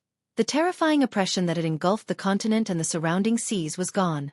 Despite the rolling thunderclouds above, the masses felt as though they had emerged from the clouds into clear skies. You successfully seized 1,228 years of lifespan from Bai Lai, Loose Immortal Realm, 7th layer. You successfully seized 493 years of lifespan from Qin Sushin, Nirvana Realm, 9th layer. You successfully seized 58 years of lifespan from the Sei Crossing Old Immortal, Nirvana Realm, 8th layer. You successfully seized 2,780 years of lifespan from Yunhai Tianjun, Wandering Immortal Realm, 5th layer. Alerts continuously popped up before Guan's eyes, and then he vanished, but his remaining image in the sky left the beings in awe. The black fog enveloping the sea swiftly dissipated, signifying the end of a massive calamity. Leah recovered his senses and quickly urged the divine exotic immortal spirit to head towards the mainland. In the distance, the master of divine exotic realm stood atop the thunderclouds, infinite divine exotic resentful ghosts behind him, all displaying faces of fear, many visibly trembling. Even degraded to divine exotic resentful ghosts, they still felt terror from the formidable being they had just witnessed. How could such an existence be defeated? Their fear was palpable, dreading the realm master might order an attack. Fortunately, as the formidable presence disappeared, the realm master did not issue the command. The realm master turned and said, "Back to the divine exotic realm." Guan's strength filled him with ecstatic relief, though he restrained his emotions vigorously. Aligning with Jianghu was a move well played. As he turned, an unprecedented hope filled his heart.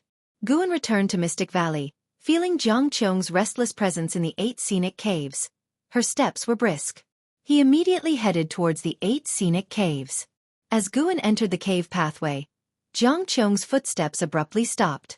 Meanwhile, the lifespan alerts continued to appear before Guan's eyes. Not yet reaching the cave entrance, Guan halted, his attention captured by 2 alerts. For the first time, your lifespan has breached 1 billion years, unlocking the Lifespan Samsara feature. Lifespan Samsara. Every 100 years, execute once, undergoing reincarnation evolution. The evolution will reflect into reality, each use consuming 10 million years of lifespan. All memories acquired during the reincarnation will be transferred into your mind as if you experienced them personally. The duration of the reincarnation evolution is limitless, entirely dependent on your karmic choices during the evolution. Integration of real-world memories requires only an ancient hour. You successfully seized 487 years of lifespan from Zhu Changming, Mahayana Realm, 9th layer. Lifespan Samsara. Seeing the 10 million year lifespan cost made Guan feel it was a ripoff. But after reading the explanation, he suddenly thought it might not be so bad. If during the reincarnation evolution he lived long enough, the Taoist sorcery, divine skills, and understanding of the Tao achieved in one lifetime could potentially be worth more than 10 million years of lifespan. Of course, he might also not survive past 100 years, a huge loss of 10 million years of lifespan. This was a massive gamble. As Guan pondered, Xianxia's voice floated over. What are you standing there for? Come in already. On hearing this, Guan immediately strode forward. Tips indicating lifespan seizures continued. This series was a massive win. Guan had originally planned to use high-rank medical herbs from an outer world cave to push his lifespan over 1 billion years. But inevitably, some would push their luck too far. Folks get cocky, but if the heavens don't act, then he would. As Guan reached the base of the green vine tree, he couldn't help but laugh and cry. Xianxia had dug a hole and placed a coffin inside. What was this? Planning to bury himself? Xianxia pointed at the coffin. Lie down here with me, it might help us avoid disaster. Guan pretended to be reluctant. Is this really necessary? Xianxia glared, swiftly came forward, and pushed him. If he hadn't suppressed his Taoist gang primal energy, Xianxia might have been obliterated. Guan had no choice but to lie down in the coffin. Xianxia jumped in after him, forcibly pressing him down. Lying in the coffin, she swung her right hand, and the lid immediately covered them, plunging their vision into darkness. From the outside, the coffin began sinking into the earth, soon vanishing from sight. Confined in the cramped space of the coffin, Guan and Xianxia squeezed together. In that moment, Guan's heart calmed. Massacring so many, even if all evil, his heart couldn't stay tranquil easily. Excessive killing bred malevolent energy, even a thrilling emotion of breaking free from moral shackles. He needed time to adjust. Now, lying in this darkness, his mood inexplicably steadied. Despite being in the dark, Guan could still see his lifespan alerts. Xianxia's body began to squirm. Her arm was soft, she seemed to feel too squeezed, constantly pressing against Guan. Guan couldn't help asking, if the calamity doesn't strike, how long must we hide here before we can leave? Being squeezed in the coffin with Xianxia, he actually found it quite amusing, a completely novel experience for him. Hide for a few decades, at least until we get past the life-seizing immortal's 100-year mark. That long? No, I need to go back. There are disciples in the valley. I can't abandon them. Humph. Don't even think about it. Now that you've already lain down, don't think about leaving. As her words fell, Guan felt his left hand grasped by hers. Her hand was cold, like a corpse's. Guan tried to break free, but she held on tightly. Only after all the lifespan alerts had settled did Guan come back to his senses. He hadn't checked his lifespan yet, planning to later enjoy the moment of unveiling his lifespan. He spoke up, it's a bit uncomfortable squeezing like this, don't you think? Squeezing like this for decades. I'm afraid I might die. Xianxia didn't respond but began to shift her body. Guan stiffened instantly. Xianxia actually lay on top of him, face to face. In the darkness, Guan distinctly felt her breath was a bit agitated, though faint, not escaping his senses. Suddenly, Xianxia's face pressed against Guan's chest, and he could feel one of her legs rubbing against his shin. This is bad. Things have gone too far. Guan fake coughed. Why are you so heavy? Jiang Qiong's breathing hitched, then Guan felt a hand land on his waist, fingers pinching his flesh.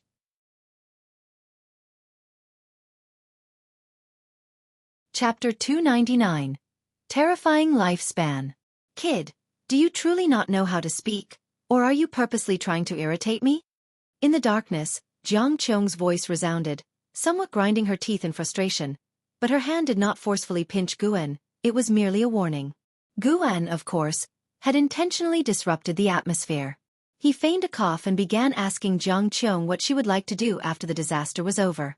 Jiang Qiong fell into silence, her limbs ceasing to move as she started to contemplate the question seriously. In truth, she had always been unclear about what she really wanted to do. She had done many things to become stronger, but when the apocalyptic disaster arrived, she felt that her actions were meaningless. Guan did not disturb her, allowing her to think it over. However, the moment the silence settled, his mind began to wander. Pinned down by Jiang Qiong, Guan could feel every part of her body pressing against him. How could he remain calm? At that moment, the plots of Green Hero Travelogue, Supreme Secret Records, Black Heroes Travelogue, and many others flashed through his mind. Suddenly, he felt Jiang Qiong tremble slightly.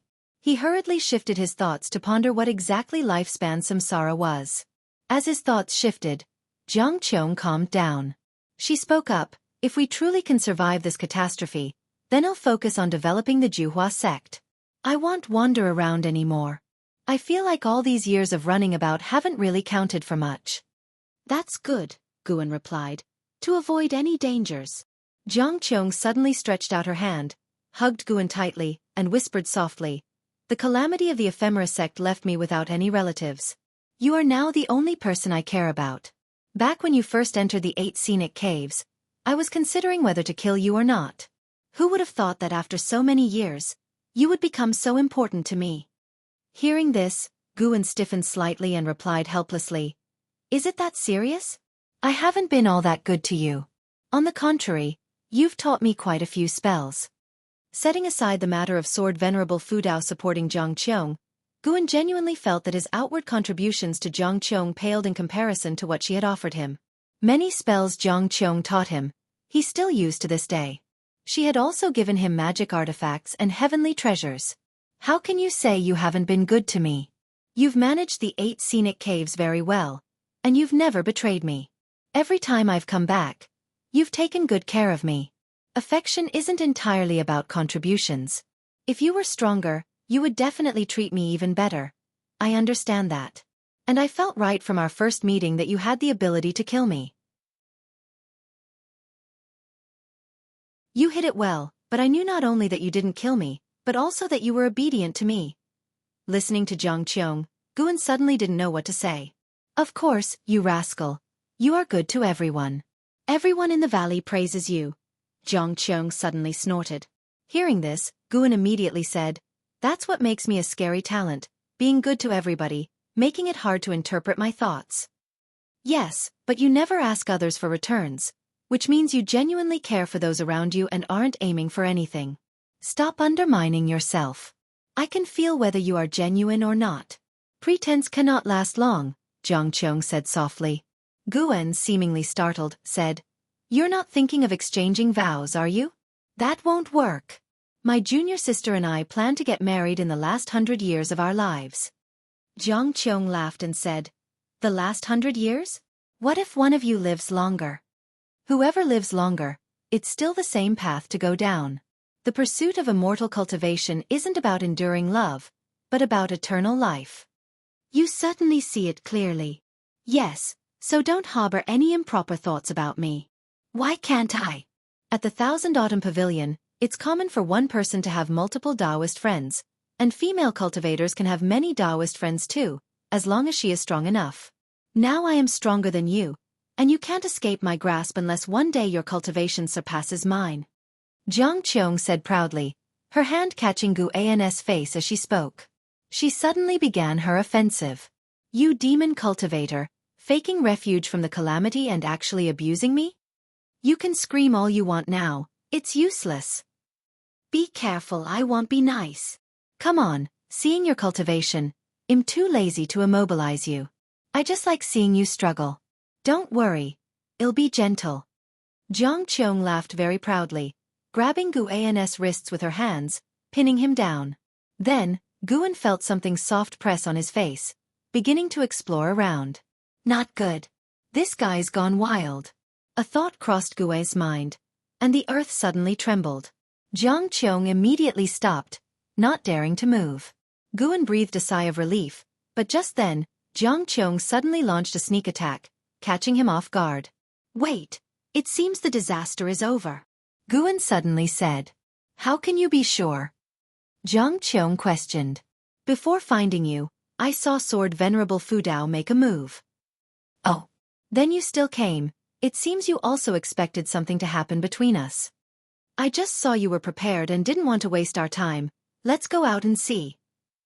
Is that so? Really, let's go up. I'll think about it. Boom. Beneath the green vine tree, the earth stirred, and a coffin rose, its lid popping open, and Guan immediately leaped out, then straightened his clothes. Nearly lost my virginity. I can't let the over 200 years' worth of my preserved virginity be breached. Guan secretly breathed a sigh of relief. Mouth is okay, but can't leak vital energy. Jianghu slowly climbed out of the coffin, her hair slightly disheveled, her clothes not neat. She raised her eyes to look at Guan, giving him a seductive smile that caused him to quickly turn his head. We should stop calling me martial master. After all, I forcefully took Cheng Xiandan as a disciple, and Cheng Xiandan took you with ulterior motives, so it's not a real lineage. No, you brat never even called me martial master really, all men are the same, it's just that you, kid, are reluctant yet compliant, guarding against something, Jianghu said, glaring at Guan. Guan dropped a sentence and left. I'm going to check the situation. He immediately slipped away. Jianghu went to the edge of the pit, watching his retreating back. She licked her lips as if savoring something. When Guan returned to the third medicine valley, the valley was still bustling with activity. Stealing the 5 elements and 9-finger divine lord had also come back, standing together with Xianxia, separated by a restriction, discussing the formidable power of Sword Venerable Fudao, unable to contain their emotions. To suppress the entire Great Cold Demon sect with one hand was too exaggerated. It subverted everyone's understanding. For decades, the power of the Great Cold Demon sect had been deeply rooted in people's hearts. Only because of understanding the terror of the Great Cold Demon sect did everyone realize how incredibly powerful Sword Venerable Fudao was. Guan looked up and saw a figure hovering above the great heavenly spirit land, watching the continent where Guan was. The 9th layer of the carefree immortal realm. Although only one small realm higher than the Sword Venerable, the presence far surpassed the Sword Venerable, the gap enormous. Presumably, he was the master of the Great Cold Demon sect. At this moment, this master only dared to watch from a distance, not daring to come down. Guan also saw those fleeing cultivators of the Great Cold Demon sect disperse like monkeys scattering from a fallen tree, already completely devoid of will to fight. He did not continue to pursue the kill, one reason being that the remaining cultivators were not as powerful as those he had suppressed, and another being he felt many presences approaching, even the presence of divine immortal of wondrous Dharma. Yes, definitely the divine immortal of wondrous Dharma. However, the person did not come with malice, and the direction was exactly where the Holy Land of Holy Court was located. Now that the Holy Court had appeared, it would not be appropriate for him to continue the chase. Next, it would be seen what stance the Holy Court took. Guan brought up his attribute panel. Name, Guan. Lifespan, 210/790, 407, 832. Physique, primordial karmic body. Cultivation level, divine immortal of wondrous Dharma realm, 9th layer. 790 million years of lifespan.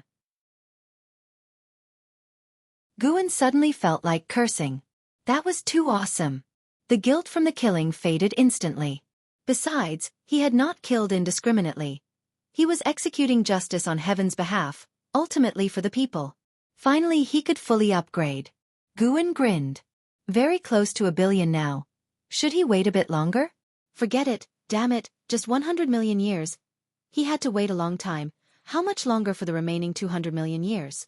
Look for a chance to break through. And it was a comprehensive upgrade. Heart surging with excitement, Guan even felt like trying out a 10 million year lifespan samsara just to see what it was. He walked towards the pavilion clusters, shouting with mana.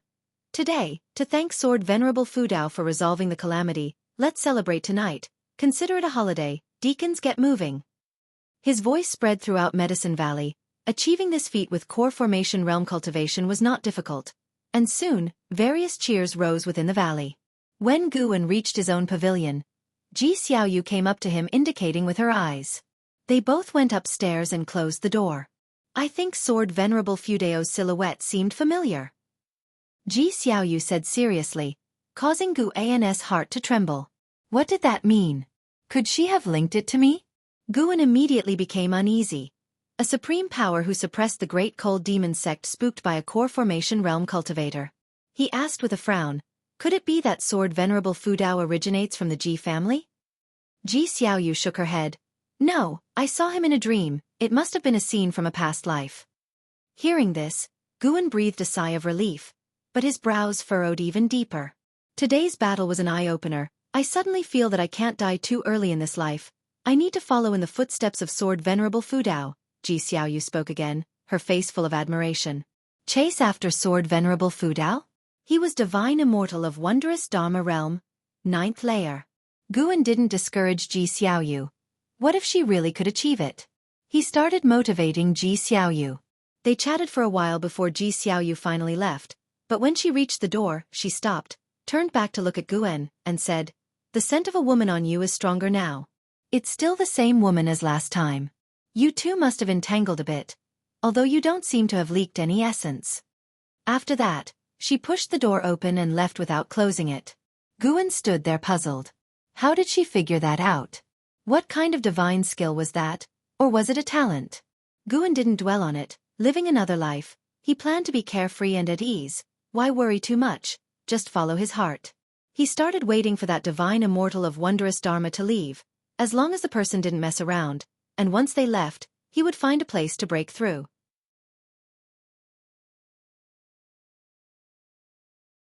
Chapter 300. 7 Divine Golden Bodies. Primordial Ultimate Body. The mysterious divine immortal of wondrous Dharma wandered in this mortal world region, never stepping onto the continent where Guan was located. A day and a night later he left. Starting from the second day, rumors about the great cold demon sect being annihilated single-handedly by Sword Venerable Fudao spread like a hurricane across the seas, shocking the countless beings that were fleeing. Their first reaction was disbelief, as the news sounded too preposterous. The world was in an uproar, and within the supreme sect, it was a time of celebration, with dazzling lights and decoration everywhere. Everyone was singing praises of Sword Venerable Fudao's magnificent feats and mighty power. This time, Sword Venerable Fudao's rescue efforts had a wider reach than ever before. How could they not be proud? They were unclear if there truly were immortals who cared for the common folk in this world, but at least in their hearts, Sword Venerable Fudao was an immortal who brought salvation to all living beings. The day after the divine immortal of wondrous Dharma left, Guan quietly departed from the continent. He headed south, moving away from the mortal world region where the supreme sect was located. Eventually, he arrived at a desolate sea, where the number of beings was extremely sparse. Whether deep within the sea or above its surface, numerous lost souls and wild ghosts floated about. The sky above this place was covered with dense oppressive clouds, but the spiritual energy here was quite abundant. After surveying the area with his divine sense, Guan discovered an island deep within the ocean guarded by powerful restrictions. If he were to break through forcefully, he would undoubtedly alert the entity within. He speculated that a carefree primordial immortal might be hiding inside because, although the restrictions were strong, he felt it wouldn't be difficult to break through if he wanted. No wonder the spiritual energy was so abundant here, yet there were so few beings. It turns out a malevolent deity was hidden within. Guan landed on an uninhabited isolated island and immediately activated the lifespan barrier. 790 million years of lifespan. The more he looked at it, the more invigorating it felt. He had never been so affluent before. Guan sat cross-legged in front of a withered tree, looking at his attribute panel, chuckling to himself. First, he would enjoy the moment for a while longer. After a good while, Guan then reined in his emotions and decided to give lifespan samsara a try. He would test the waters with 10 million years. If this function turned out to be ineffective, he would dismiss it forever, just like the lifespan deduction he had initiated before. You have spent 10 million years of lifespan to trigger one reincarnation evolution. Beginning connection to Tao rules. Searching for reincarnation heaven and earth. You have the following heaven and earth options. Choose any one. 1. Great Heavenly Spirit Land. 2. Dark Great Heaven and Earth. 3. The Great Multiverse, HM? There's even a Great Heavenly Spirit Land? Guan thought if the reincarnation evolution reflected reality, could it be that it's not just memory fusion, but it could also affect reality itself? He wasn't sure, so after some thought, he decided not to choose the Great Heavenly Spirit Land, to avoid any potential issues. He was drawn to the Dark Great Heaven and Earth. The name sounded well suited for his life-stealing ability. Since it was reincarnation evolution, perhaps he would still possess his current golden finger. That's the one. Dark Great Heaven and Earth. You choose to reincarnate into the Dark Great Heaven and Earth. Considering that the Tao rules of this world cannot conceal your talent, you will retain the life-stealing ability, but cannot unlock stage-specific functions. Reincarnation evolution begins. In the first year, you were born in a village in the East Profound Domain, and your parents named you Chu Lu. At the age of 7, you accidentally pulled up a spirit grass in the mountains, stealing 8 years of lifespan, marking a turning point in your destiny. At the age of 8, you took an immortal cultivator as a master and traveled the world with him. At 15, you encountered a cultivator robbery. To protect you, your master died. You harbored a grudge, hid in the mountains, and began to accumulate lifespan. By 18, you evolved your cultivation level to the nascent soul realm through lifespan evolution, and you began your revenge. At 19, you infiltrated the residence of your enemies, killing everyone until only one person remained, a girl. Seeing her fearful demeanor, you felt some reluctance and struggled internally. Do you choose to execute her? The prompt stopped here. Guan paused for a moment, choosing not to execute her. Joking aside with his life-stealing ability, he certainly wouldn't be hunted by this girl. You spared the girl, Xianxia, and resumed your path of immortal cultivation. Seeing this prompt, Guan smiled. This girl, like his junior sister, also had Lan in her name. The previous prompts had no names. It seemed the deceased don't get named unless they survive. Hold on, his parents and master were initially alive as well, but they were not named. He suddenly had a bad feeling. Could it be that this Xianxia would live a long time? At 20, you joined the Tai sect, and with your exceptional cultivation level and talent, you became a direct disciple, making a name for yourself within the sect. At 21, you utilized the lifespan deduction cultivation technique to master the 7 hearts technique. At 22, jealous of you, the sect leader's son ambushed you while you were on a mission, surrounding you with his people. You executed all his followers, leaving only the sect leader's son alive. He knelt before you, begging for mercy, and you hesitated. Do you choose to execute him? Kill. Guan didn't hesitate, and the prompt continued to appear. Killing men and sparing women? Seems like there's something wrong with the standard, huh? Guan criticized himself internally. Subsequently, him and the reincarnation returned to the Tai sect, faced continuous strife and enmity, and he always chose to kill, since it was others who provoked him. Killing led to the unveiling of secrets, and he was pursued by the Tai sect and even placed on a wanted list. After that, almost every year, he was embroiled in battles. Sometimes several times within a year. Once, Guan chose to save a wounded cultivator he encountered by chance, only for that person to summon a large group of cultivators to ambush him, intending to seize the magic artifact in his possession. Angered, Guan's killing intent intensified. One betrayal after another, jealousy, and feuds kept unfolding. What an impressive turn of events. Indeed, this was the dark great heaven and earth, and the world seemed excessively grim. Over the first 50 years, Guan encountered not a single kind-hearted cultivator. He was fighting alone the entire time. The most distressing part for him was that, in order to get back at him, his enemies extracted the souls of his family still in the mountain village and refined them into resentful ghosts to be embedded in ghost devices. Furious, Guan became even more ruthless in his subsequent choices, always responding to killing with killing. His lifespan accumulated rapidly, and by 50, he had reached the cultivation level of loose immortal realm, becoming the East Profound Domain's killing god. At the age of 65, you encountered the girl you once spared, Xianxia. She had now become a disciple of the Blue Sky Holy Sect, a renowned genius. She recognized you and was very grateful. You were moved by her attitude. At 66, pursued by Cheng Jialun, you both became Taoist friends. At 67, Cheng Jialun gave birth to a son and a daughter for you, and you cherished her even more. At 68, while you were cultivating, a wandering carefree primordial immortal from the blue sky holy sect descended. He was known as the Black Profound Emperor and crushed you to death. Reincarnation ends. What? It's over already? Guan nearly spit blood. For 10 million years of lifespan, he only got 68 years of life? Black Profound Emperor. Okay, very good. Without giving Guan time to ponder more, a vast array of memories flooded his mind, the life of Chu Lu, as if he had experienced it himself. However, since it was reincarnation evolution, he didn't feel the length during the assimilation process. It was like recalling past memories, recalling some experiences, a rather peculiar sensation.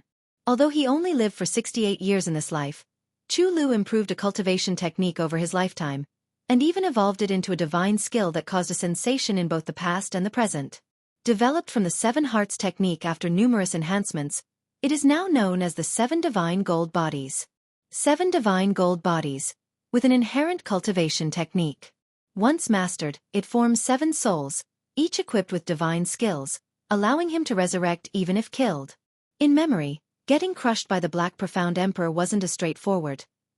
He resurrected 6 times in the Black Profound Emperor's hands, but the result was the same. The gap in cultivation level was too vast. His teleportation divine power was unable to let him escape. After assimilating the 7 divine gold bodies, Guan felt somewhat placated. It is hard to say if the value of the 7 divine gold bodies could match 10 million years of lifespan, but it certainly was not something to be gained with just 1 or 2 million years of lifespan. The skill was extremely powerful, allowing nascent soul realm Chu Lu to severely injure enemies of the 2nd level of wandering immortal realm, proving its strength. Sigh, it was not enough perseverance. Guan realized that in reincarnation evolution, he could only make decisions at destiny's turning points and couldn't control his reincarnated self. Thinking about it, didn't this mean that all other worlds of reincarnation also had their own thought processes? Isn't this also the case with reincarnation in reality? Ji Xiaoyu in this life was completely different from her previous life. Guan withdrew his thoughts, noticing that the ground was full of spiritual energy. This showed that reincarnation evolution also consumed real-world spiritual energy. Fortunately, he had changed locations to avoid affecting the Supreme Sect and the continent. Time to get down to real business. Today, he would break through a major realm. Guan accessed the attribute panel and poured 20 million years of lifespan into physique. Primordial karmic body advanced to primordial chaos body, then ascended to primordial ultimate body. Awakening the great divine power, the primordial chaos grand disc. This divine skill was an amalgamation of attack, defense, and sealing abilities, larger and more formidable than regular heaven and earth rules, possessing the might to crush heaven and earth rules. Guan immediately trained this divine skill to mastery realm. Vast spiritual energy surged into Guan's mind, and his consciousness entered a state of sudden enlightenment. Primordial ultimate body and primordial karmic body, although both named after primordial, had a huge disparity. By reaching ultimate body, one could easily see through heaven and earth rules as well as cause and effect, exerting absolute suppression over the primordial body type. Although Guan had not yet encountered a primordial body type, he felt that primordial must exist. After all, it was achieved through the elevation of his own body type, indicating that if the mortals of the great heavenly spirit land traced back their ancestry, they might very well be linked to primordial. He just did not know where primordial was located. As Guan devoured the spiritual energy, the silent and gloomy sea stirred into a tempest, as a powerful divine sense swept across the sea. Unfortunately, no matter how much it searched, it could not find Guan. An ancient hour later, Guan finally opened his eyes, and his physique was completely transformed into a primordial ultimate body. His current strength had reached a terrifying level, and the sensation of power was exceedingly delightful. He even wanted to find someone to test his newfound strength against. Fortunately, he resisted the urge. Cannot drift away. Chu Lu was too overconfident, killing throughout his path, only to be crushed to death by a cultivator several major realms above. Guan looked at the cultivation technique section. Primordial chaos supreme holy skill and all things form and energy art were each worth 20 million years of lifespan. The reason he only used 20 million years of lifespan was that he started to covet the function that would unlock with a billion years of lifespan.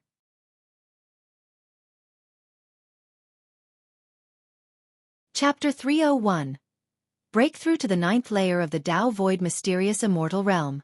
In the next ancient hour, Guan enhanced the primordial chaos supreme holy skill to the great accomplishment of infinite primordial creation, and yet, 20 million years of lifespan only advanced him by one level, luckily reaching the peak of perfection. At the same time, he awakened the divine skill, unlimited avatars. Every element of the 5-element spiritual energy could turn into an avatar. This divine skill's combat power wasn't particularly outstanding as it manifested in quantity, since the 5-element spiritual energy existed everywhere. He continued to advance. The all things form and energy art was elevated to the chaotic myriad forms freedom technique, and then further to the Tao Void mysterious divine thought skill.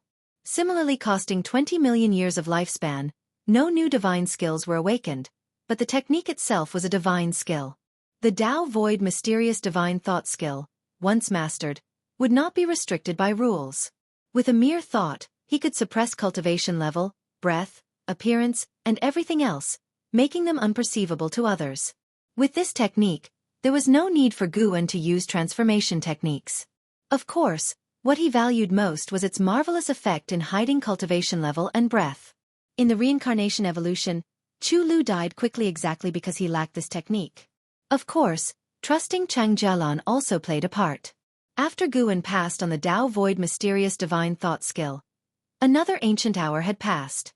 Next was the promotion of the boundless heaven-constricting sword to the eternal boundless divine sword. The limitless freedom step was finally elevated to the stepping path of ages step, a technique that allowed time reversal within a specific range of each footstep, transforming all things from death to life, from life to null. Of course, this stepping technique couldn't aid in achieving immortality since it had limitations and was primarily used for combat. The 9 extremes yin-yang body was finally advanced to the Tao of transcending void body.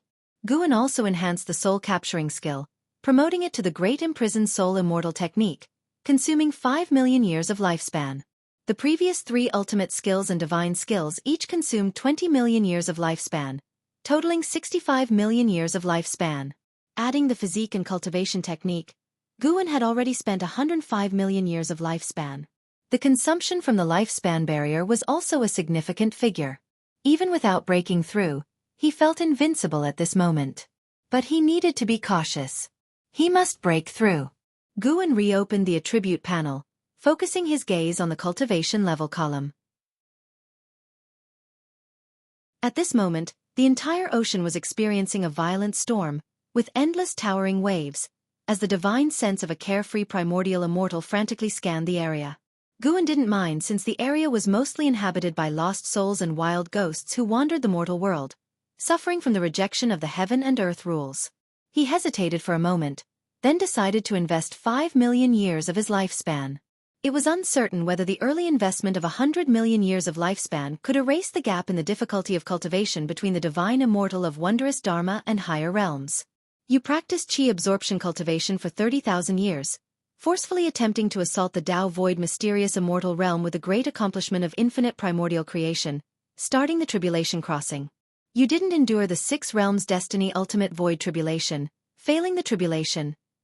30,000 years for one tribulation crossing. Guan was thrilled, knowing that previously, when he attempted to reach the divine immortal of wondrous Dharma realm, it took 60,000 years for one chance to cross the tribulation. However, even more surprising events occurred. You practiced chi absorption cultivation for 300,000 years, you endured the 6 realms destiny ultimate void tribulation with the forceful use of the great accomplishment of infinite primordial creation, and succeeded in the tribulation crossing, advancing your cultivation level to the first layer of the Tao Void mysterious immortal realm. You practiced chi absorption cultivation for 500,000 years, advancing your cultivation level to the second layer of the Tao Void mysterious immortal realm. 10 successful crossings. I'm really fucking strong. Guan was ecstatic, but as he looked further, his smile gradually faded. The time required for each level in the Tao Void mysterious immortal realm kept increasing. You practiced chi absorption cultivation for 4 million years, advancing your cultivation level to the 8th layer of the Tao Void mysterious immortal realm. You practiced chi absorption cultivation for 4.7 million years, advancing your cultivation level to the 9th layer of the Tao Void Mysterious Immortal Realm. You practice Qi absorption cultivation for 5 million years, forcefully assailing the divine thought true immortal realm with the great accomplishment of infinite primordial creation. Starting the tribulation crossing. You didn't endure the heavenly Tao 49 mysterious void tribulation, failing the tribulation. That's good. Reaching the 9th layer of the Tao Void Mysterious Immortal Realm in 5 million years was an unexpectedly pleasant surprise. But what's after was shocking. An attempt of tribulation every 300,000 years. If following the old pattern, failing 100 times would mean 30 million years of lifespan. Failing 200 times would mean 60 million years of lifespan. That's ridiculously exaggerated. Is the divine thought true immortal that mighty? It's a big leap. Guan didn't question it much, given he hadn't even heard of the Tao Void Mysterious Immortal, let alone the higher divine thought true immortal. Once again, nature's spiritual energy surged towards him. The entire ocean's spiritual energy abruptly sank, and its range rapidly expanded. Damn. This commotion is a bit excessive. Guan was secretly alarmed, feeling he might once again bring about a calamity to the mortal world. The vast amounts of spiritual energy required to transition from the 9th layer of the divine immortal of wondrous Dharma to the 9th layer of the Tao Void Mysterious Immortal far exceeded Guan's imagination. However, he could judge the resources of the great heavenly spirit land through this disturbance. If his breakthrough affected the entire great heavenly spirit land, it would indicate that the Tao Void Mysterious Realm cultivators in the great heavenly spirit land were few and far between. While feeling the transformation within himself, Guan observed the surroundings. The range of spiritual energy extraction grew larger, and in less than 30 minutes, it exceeded the size of the area the great cold demon sect planned to annihilate and was still rapidly increasing. Time swiftly passed. An hour later, Guan forcefully achieved the Tao Void Mysterious Immortal. Regardless of the realm, the evolutionary cultivation would always compress the breakthrough into 1 hour. The mysteries of the Tao Void Mysterious Immortal flooded into his mind. A Tao Void Mysterious Immortal could transcend universal rules and travel through the Great Thousand World.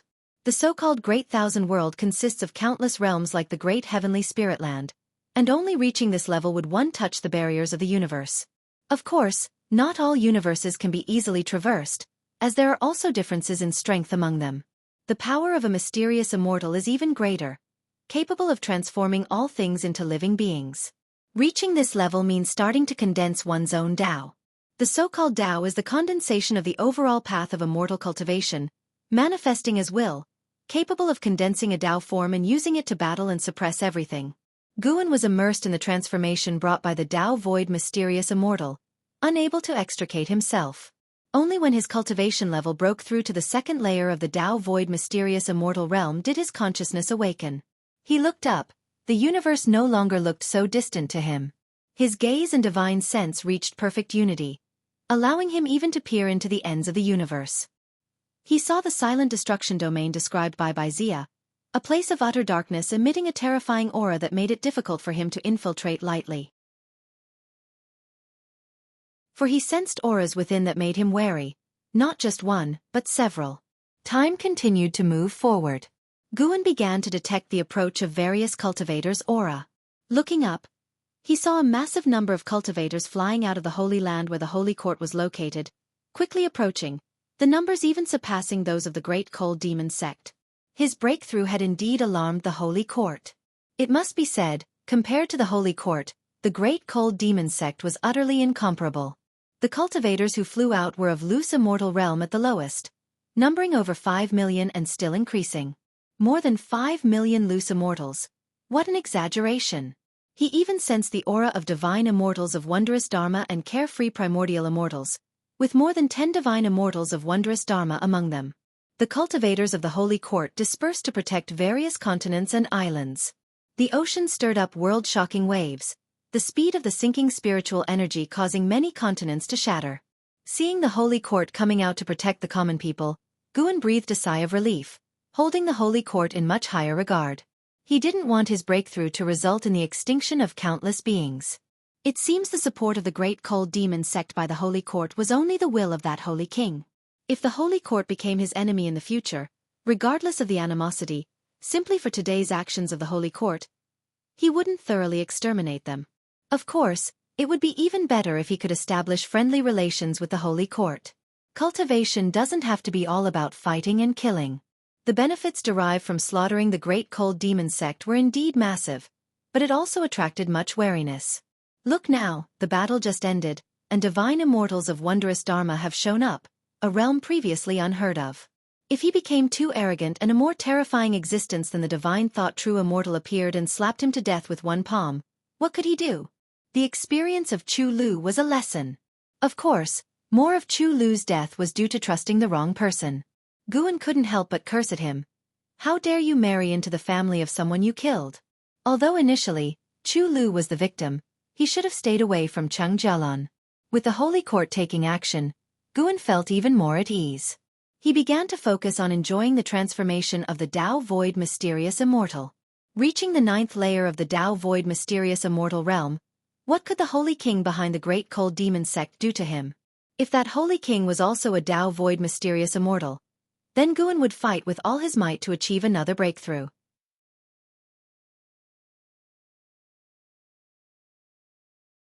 Chapter 302. Absolutely not intoxicating. Under the cloak of night, the vast ocean was riddled with shadows of great cultivators flitting by, and many sea monsters leaped out of the water, making the night all the more terrifying. The isolated island where Guan was situated was surrounded by terrifying waves, which could engulf it at any moment. Yet, he was still waiting for the breakthrough to conclude. The amount of spiritual energy needed for each minor realm within the Dao Void Mysterious Immortal realm far exceeded that for breakthroughs in previous major realms. Guan had been observing the outside world, for he wanted to know the impact of this breakthrough on the great heavenly spirit land. By now, the range of the descending spiritual energy had become enormously exaggerated. However, in comparison to the entire great heavenly spirit land, it was still not sufficient to shake the whole. The great heavenly spirit land was far too vast. Even though Guan could now see beyond the heavens, he could not overlook the vastness within the great heavenly spirit land. As time elapsed, more and more great cultivators arrived to protect the oceans from all corners, and even sects that Guan previously dared not spy upon sent out great cultivators. Even the dynasty populated entirely by heavenly spirit life forms had sent people out. Guan suddenly discovered an interesting point. The immortal spirit dynasty and the Holy Court were situated on opposite sides of the great heavenly spirit land, as distant from each other as possible, giving a clear demarcation. He would have to find an opportunity to learn about the immortal spirit dynasty from Wuxia next time. Guan saw that apart from this stretch of the ocean, the continents and islands and other seas were all protected by great cultivators, even floating in the air near the continent where the supreme sect was located, holding back the waves. The Holy Court's efficiency was truly formidable. It could offer swift protection to the common people within a short period of time, truly worthy of its name. It is worth mentioning that the carefree primordial immortal of this ocean region had been the target of a manhunt. He was besieged by several other carefree primordial immortals and had already fled to outer heaven. Guan couldn't help but mourn him silently. My sin, my sin. Although the other party became involved because of him, Guan had no choice. He had to break through. Going anywhere would attract attention.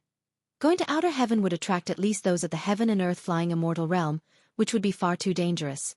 However, considering the current commotion, Guan's next breakthrough would have to take place outside of heaven. Although outer heaven was dangerous, Dao Void Mysterious Immortal was not weak. Guan had already seen the words, Divine Thought True Immortal, and had a vast lifespan. He couldn't feel at ease without reaching the 9th layer of Divine Thought True Immortal. He would have to control his next breakthrough a bit more.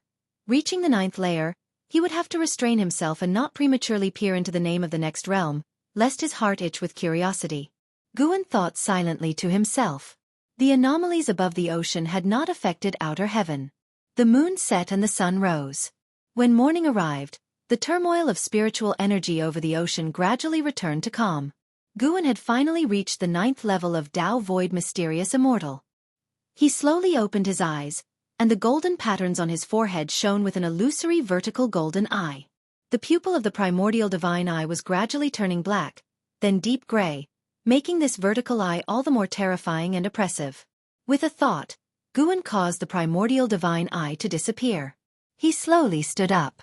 Without taking a step, his figure vanished on the spot from the island. Almost instantaneously, He arrived within the Nianchu cave of Heavenly Phoenix Mountain. Tianyao, Tianqing, and Tianbai were all immersed in cultivation. The cave was quiet, save for the sound of dripping water, exuding a profound serenity. Guan clapped his hands, and the three demons awoke. They quickly came out of the house and upon seeing Guan, were overjoyed and rushed to meet him.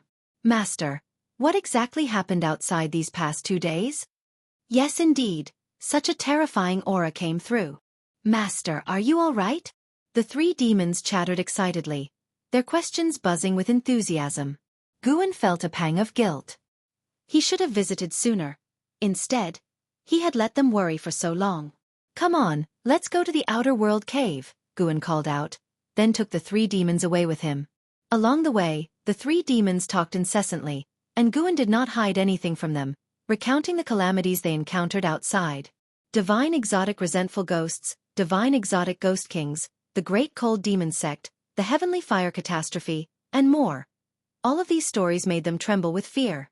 But hearing from Guan that the calamity had passed, they finally breathed a sigh of relief. They began to wonder who had resolved the calamity. Guan said even he wasn't sure. When they arrived at the outer world cave, Guan raised his hand. Countless storage bags, storage rings, and storage Dharma artifacts flew out of his sleeves and piled up on the open ground. The three demons were stunned. Tianyao couldn't help but ask, "Why are there so many?" Guan didn't answer. After piling the collected storage Dharma artifacts into a mountain, he swept over them with his divine sense, dispelling all restrictions. In an instant, he obliterated anything that might be harmful. I entrust these to you. On ordinary days, refrain from touching them to avoid attracting powerful beings, Guan warned them. In truth, no matter how much they handled them, they wouldn't attract other cultivators. He was only worried they might accidentally harm themselves. The three demons nodded blankly, still not fully grasping the situation. Guan didn't explain further and disappeared on the spot. Tianbai came to her senses and tentatively asked, "Could the mysterious great power who saved us from the calamity be our master?" Tianyao had a strange expression. Long suspecting that Guan downplayed his own strength when he said he was no match for the Heaven Phoenix Demon Mother, she became even more certain now. She just didn't understand why Guan would hide his true cultivation level. Elsewhere, Guan returned to the Supreme Sect. The continent where the Supreme Sect resided had not been affected by the disturbances of the previous night, though the winds between the heavens and the earth were a bit stronger. He first returned to the 8 scenic caves to inform Jianghu that the great cold demon sect had been eradicated. Jianghu was shocked and immediately left. Guan didn't follow her. Instead, he used the teleportation array in the valley to return to the third medicine valley. Even after 2 days had passed, the atmosphere in the valley was still lively. Most people were discussing the great cold demon sect. Stealing the 5 elements and 9-finger divine lord resumed their chess game, occasionally shouting, drawing laughter from the surrounding disciples. The servant disciples who were laboring were also spirited, and even the white spirit rat under the mystic pure tree was unusually awake, lying at Nzin's feet, enjoying her petting. Everything seemed so harmonious, bringing a smile to Guan's face. He had taken the risk to intervene so that he could see such a scene every day. Guan walked towards his own loft. His divine sense turned towards outer heaven. His next breakthrough had to take place in outer heaven. He wondered if it was because of last night's anomaly, but there were many great cultivators patrolling above the great heavenly spirit land. Although their cultivation levels were not as high as his, he still didn't want to appear at this critical juncture. He would wait for those great cultivators to disperse before he went to outer heaven for the breakthrough. With his remaining lifespan, breaking through to divine thought true immortal should not be difficult. Thinking of this, Guan's mood became even more pleasant. He hummed a tune as he ascended to his loft, where the blood prison great saint, lying in wait, watched his master, deep in thought. After Guan entered and closed the door, blood prison great saint finally thought, "The master seems to have become stronger again. How high is his realm?" On the day the great cold demon sect attacked, the colossal figure that stood taller than heaven and earth fell into the eyes of blood prison great saint, and he immediately knew that it was his master. He felt more than ever that ending up in Guan's hands was an incredible stroke of fate. Others couldn't get such a chance even if they wanted it. Thinking this, he wore a proud smile. Considering the millennium term, It now seemed like nothing in comparison. When the millennium came, he would choose to stay and continue to serve Guwen, whether as an ox or a horse. He had already set his sights on the position of the head disciple of the Third Medicine Valley. Considering Nzin's talent, he was sure she would be buried by then, so who could compete with him? As for Yang Jian, he would definitely want to venture out. The boy also had such ambition. At the same time, inside the loft, Guwen sat in a chair and lay down in the position he found most comfortable. Looking at his remaining lifespan of over 600 million years, the corners of his mouth just couldn't help but turn up. He must not become complacent. He would have to continue cultivating medicinal herbs in the future. Tao Void Mysterious Immortal was not his final destination, nor would Divine Thought True Immortal be. He had to keep growing stronger. Right now, he was indeed powerful, but there were still things in the world he could not see through, and thus needed to keep cultivating diligently. For the next few days, Guwen began moving between the various medicine valleys, returning to his usual life. During this time, Sage Xian Miao of the North Sea Mountain inquired about his opinion of Sword Venerable Fudao. Guwen casually praised him without elaborating much.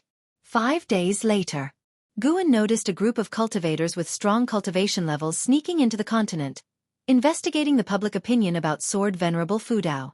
These cultivators were all from the Holy Court. It was not just this continent.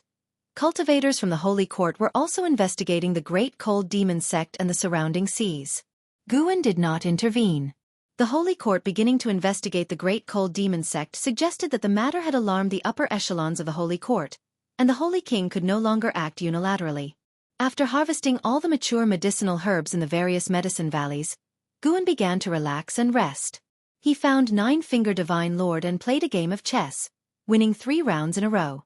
Stealing the 5 Elements became interested and wanted to play as well. Starting from Guan's first move, an hour later, Guwen stood up, holding the 7 Stars mirror as a fan, strutting off in a superior manner.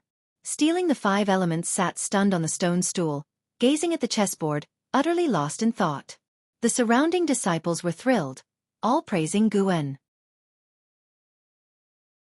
Stealing the 5 Elements had always been winning, quite arrogantly at that.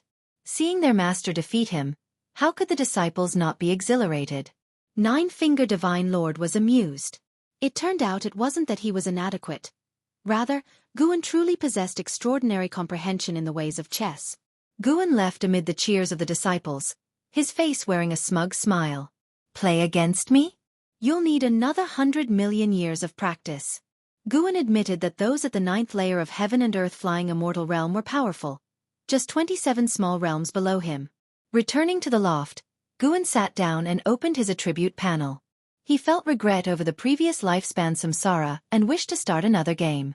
After all, there were still plenty of Holy Court great cultivators patrolling outside heaven, so there was no rush to break through. Just one game, and definitely not getting carried away. You consume 10 million years of lifespan to initiate 1 reincarnation evolution. Connecting with Tao rules. Searching for reincarnation worlds.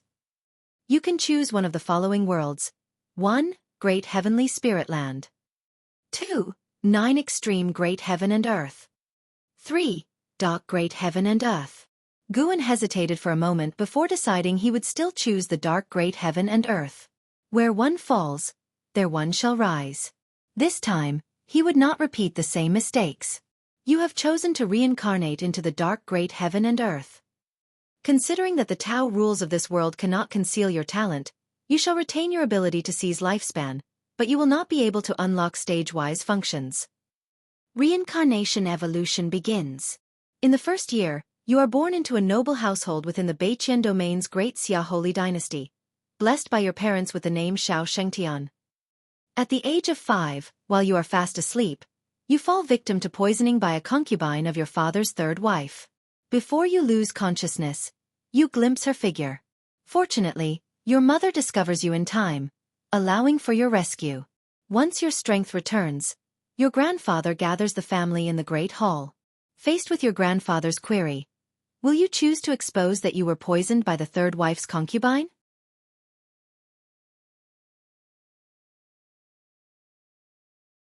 Chapter 303 Fighting Will. Guan's hostility. Seeing the prompt of reincarnation evolution, Guan hesitated. If it had been earlier, he would have definitely chosen to expose the crimes of the third concubine to seek justice for himself. But Chu Lu's short life had left him with a psychological shadow. Although lifespan samsara was just an evolution and would not harm his original self, he was toying with 10 million years of lifespan.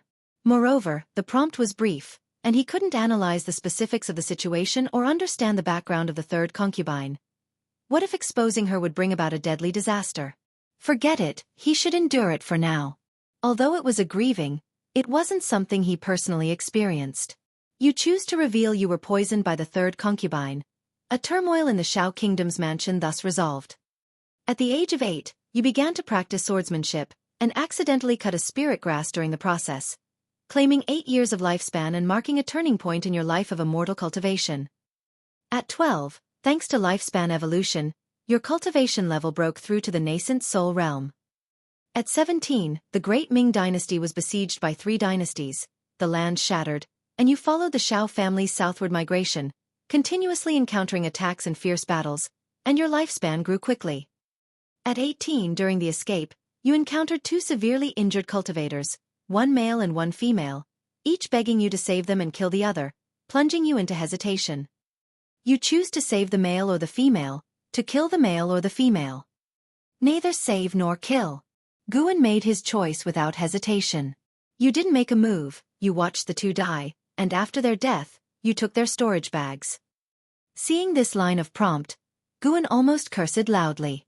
Why so impulsive? The following years were filled with various escapes and battles. Until, at 27, an elder of the Great Dayan sect from the Mahayana realm suspected you of slaughtering his descendants since you possessed their descendants' storage bag. You vehemently denied it, yet he still tried to kill you, and finally, both of you were heavily injured, and you got separated from your family. Fighting a Mahayan realm cultivator at the age of 27, Xianxia indeed had some substance. It seems his path was quite wild. Guan lamented in his heart. He could only see a general description and didn't know how many enemies Xianxia had killed during this process. At 30, you entered the Luo Qing sect to focus on cultivation. At 45, the Shao family was slaughtered. Deeply grieving upon learning this, you began to investigate who the enemy was. At 50, after 5 years of investigation, you found that the power that slaughtered the Shao family was the Li family from the East Profound Domain. You left the Luo Qing sect alone to rush to the East Profound Domain. Seeing the words East Profound Domain, Guan secretly felt that something was amiss. Why, out of nowhere, was his family destroyed again? Speaking of which, Guan in this life also had no relatives, living alone in the Ji family mansion. Could this be fate? At 60, you stormed the secret realm assessment of the East Profound Saint Mansion, swept through the geniuses of East Profound Domain, and became renowned throughout the world. At 70, you cultivated the heavenly gang holy body in the East Profound Saint Mansion. The mansion master favored you greatly, wishing to betroth his youngest daughter to you, whether you accept. Do not accept. You refused the mansion master's goodwill. He then took you as a disciple, and you received great cultivation resources from the East Profound Saint Mansion.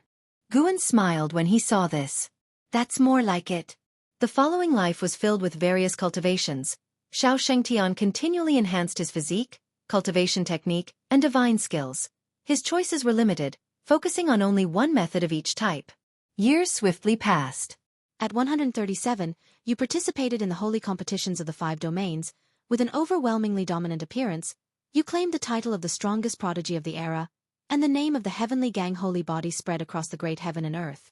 At 138, you encountered a cultivator from the Li family during an externship. Due to a deep-seated hatred, you erupted into conflict with the Li family, encountering a mysterious carefree primordial immortal who intervened and nearly killed you. Fortunately, a cultivator named Hanging Pot saved you when you were severely injured. At 139, before your injuries fully healed, the Li family attacked again, vowing to annihilate you. Hanging Pot consumed his true yuan, using a great divine power to shift you and his children into a space-time rift. The 3 of you fell into the Dark Continent. At 140, Hanging Pot's son couldn't withstand the invasion of dark powers, ultimately perishing, his soul turning into a dark undead and disappearing, and you took his sister to search for him. At 142, the 2 of you failed to escape the Dark Continent. Hanging Pot's daughter also turned into a dark undead.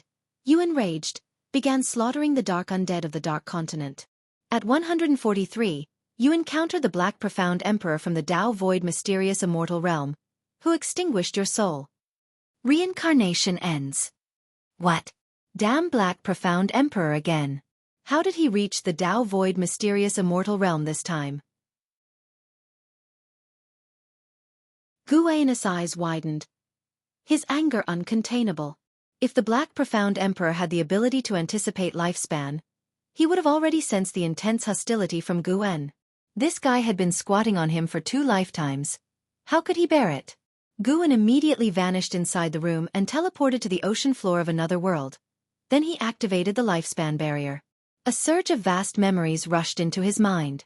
An hour later, Guan opened his eyes, his face showing complex emotions. Xianxia's life was more splendid than Chu Lu's, advancing triumphantly, enjoying life fiercely with gratitude and resentment, possessing the fame of the strongest talent of the contemporary era, and he also encountered many beautiful women. Regrettably, he still died. In his memories, Guan learned about the horrors of the Dark Continent, which was even larger than the entire great heavenly spirit land, impossible to fly to the outer heaven, the world dim and vast, as if never able to escape, and a mysterious power called Dark Force devouring him. If not for the sufficiently powerful heavenly gang holy body, Xianxia might not have lasted until the day he met the Black Profound Emperor. It must be said, the Tao Void Mysterious Immortal Realm Black Profound Emperor was truly terrifying. Guan not only possessed memories but could also deeply experience the feelings of the time. When the Black Profound Emperor killed him, he seemed to deliberately preserve his flesh. The thought of his body being used by the Black Profound Emperor really irked Guan. He also did not know where the Dark Continent was, whether the timing could match up, and if they met, if the opponent's cultivation was not as good as his, he must make the Black Profound Emperor truly feel despair. The second reincarnation evolution ended at only 143 years old, which was quite annoying. However, the gain was greater than last time. Although the heavenly gang holy body was not as good as his primordial ultimate body, he could pass it on to his disciples in the future. The real gain was Xianxia's will. Xianxia cultivated a kind of fighting will. The more severe the injury, the stronger the burst of strength, capable of sweeping all opponents of the same realm, and even had a chance to counter-kill higher realm opponents. Of course, for Guan, the main use of the fighting will was manifested in crossing the tribulation. With this will, would his evolutionary practice in crossing the tribulation be easier? Guan felt deeply and pondered whether he in the Tao Void Mysterious Immortal Realm was stronger than the Black Profound Emperor. With his whole Bodhi's ultimate skills, he really wanted to try challenging the Black Profound Emperor. He then disappeared from the seabed, returning to the attic of the Third Medicine Valley. Although merging memories caused some disturbance, it wasn't as significant as his previous breakthrough. Guan sat on a chair, suddenly feeling like trying again. He couldn't pick the Dark Continent next time. There was no need to stubbornly confront the Black Profound Emperor. Forget it. Bad luck. In the reincarnation evolution, Guan could only make significant choices. He couldn't control how his evolving self specifically acted, meaning, reincarnation evolution was unknown. Since it was unknown, it needed to be mystical. Moreover, Guan still needed to break through. He couldn't get overexcited and delay his breakthrough. Guan took out the Green Hero Travelogue and flipped through a few pages, completely shifting his thoughts. This book is truly incredible. Even if Xianxia died now, with this book, in Guan's heart, he was a saint. The news of the Great Cold Demon sect being wiped out by Sword Venerable Fudao spread wildly for a long time, making Sword Venerable Fudao's fame spread even wider. In the blink of an eye, half a year passed, and time came to the end of the year. Winter snow covered the vast heaven and earth. Guan was writing a book in the attic, recording all the Taoist sorcery and ultimate skills practiced by Chu Lu and Xianxia in his lifetime into a secret book, not wishing to immediately disseminate it but just writing for fun. If it could prove useful later, he could directly bring it out. He suddenly sensed something, raised an eyebrow, then put down his pen and vanished inside the room. Far away on the ocean, Wuxia lay on a large gourd, the gourd soaring among the clouds, his legs crossed, looking very stylish. He sensed an aura and immediately opened his eyes, leaping up. Then, he saw a figure swiftly approaching, his face breaking into a surprised smile. It was Meng Lang, whom he wanted to see. Guan quickly flew in front of Wuxia and greeted with a fist and palm salute. Taoist friend Bai, Didn't expect to meet you here. Bai Zia frankly stated his purpose, then greeted him back smiling. Daoist friend Meng, long time no see, are you well? Have you been affected by the Great Cold Demon Sect? He had already flown into the area endangered by the Great Cold Demon Sect, of course. This was just the peripheral region, so Guan dared to meet him. No, I wasn't here at the time. I only came back after hearing that the Great Cold Demon Sect was extinguished. Guan shook his head. Doing well. Quite good. Just broke through to the 9th layer of the Dao Void mysterious immortal realm. Bai Zia invited Guan onto the gourd, and he unceremoniously joined. The two began discussing the Great Cold Demon Sect and Sword Venerable Fudao. Bai Zia was shocked by this matter. He didn't expect such a big event to occur within the Great Heavenly Spirit Land. Although the Great Cold Demon Sect wasn't comparable to Mortal World Peak, it wouldn't be far off. To wipe out the Great Cold Demon Sect with one's own power, its Taoist level was unimaginable. There were still survivors from the Great Cold Demon Sect, but they were like scattered monkeys after a tree falls, many enemies kicking them while down. Bai Zia was very curious about Sword Venerable Fudao, asking Guan when this person had emerged. Guan then said he was in seclusion before, also unsure when Sword Venerable Fudao appeared. The two talked for a long time, and the conversation was mostly Guan asking questions and Bai Zia patiently answering. An hour later, Guan suddenly asked, Daoist friend Bai, have you ever heard of the Dark Continent?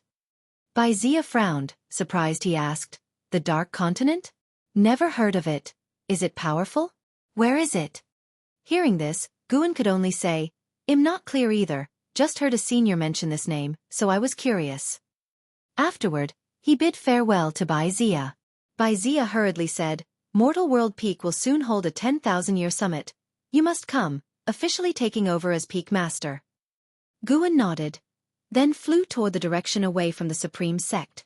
As he flew far away, Bai Zia muttered, Dark Continent, why does it feel like I've heard it somewhere?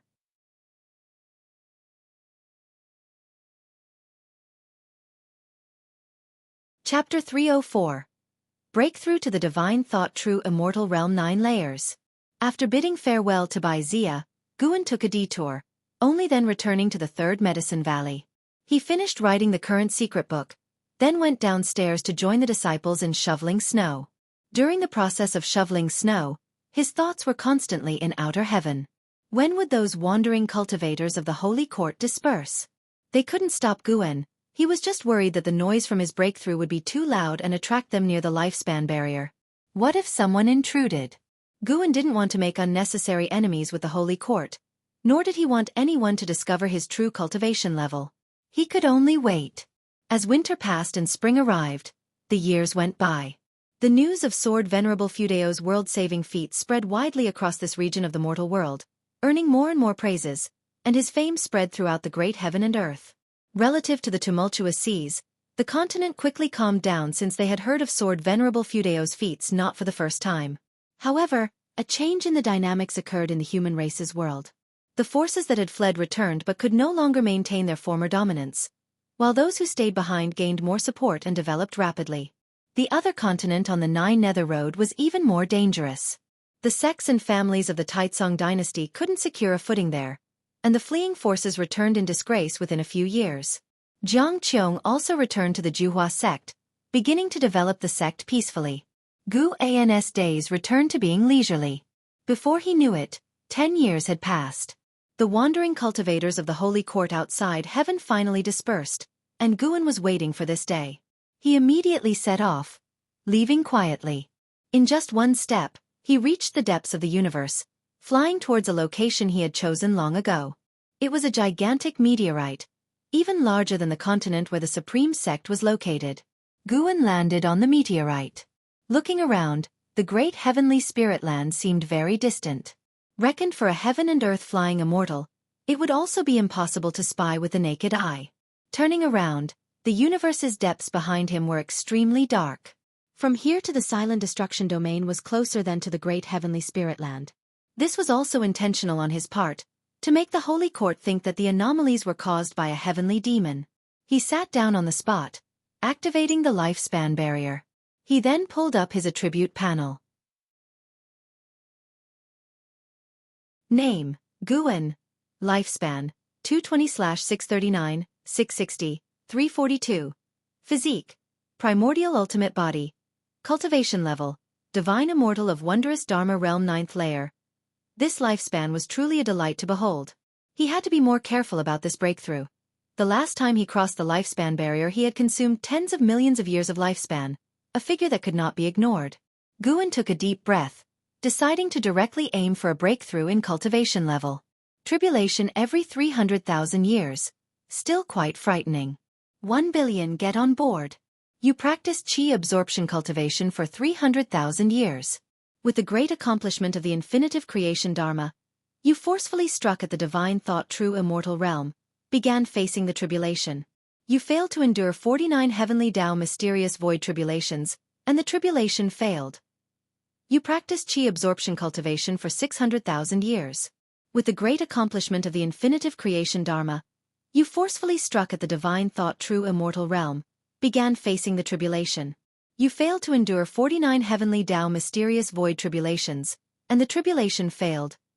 Guan remained expressionless, already used to failure. No matter, he still had 5 billion years. He didn't believe they could drain him completely. However, something terrible happened.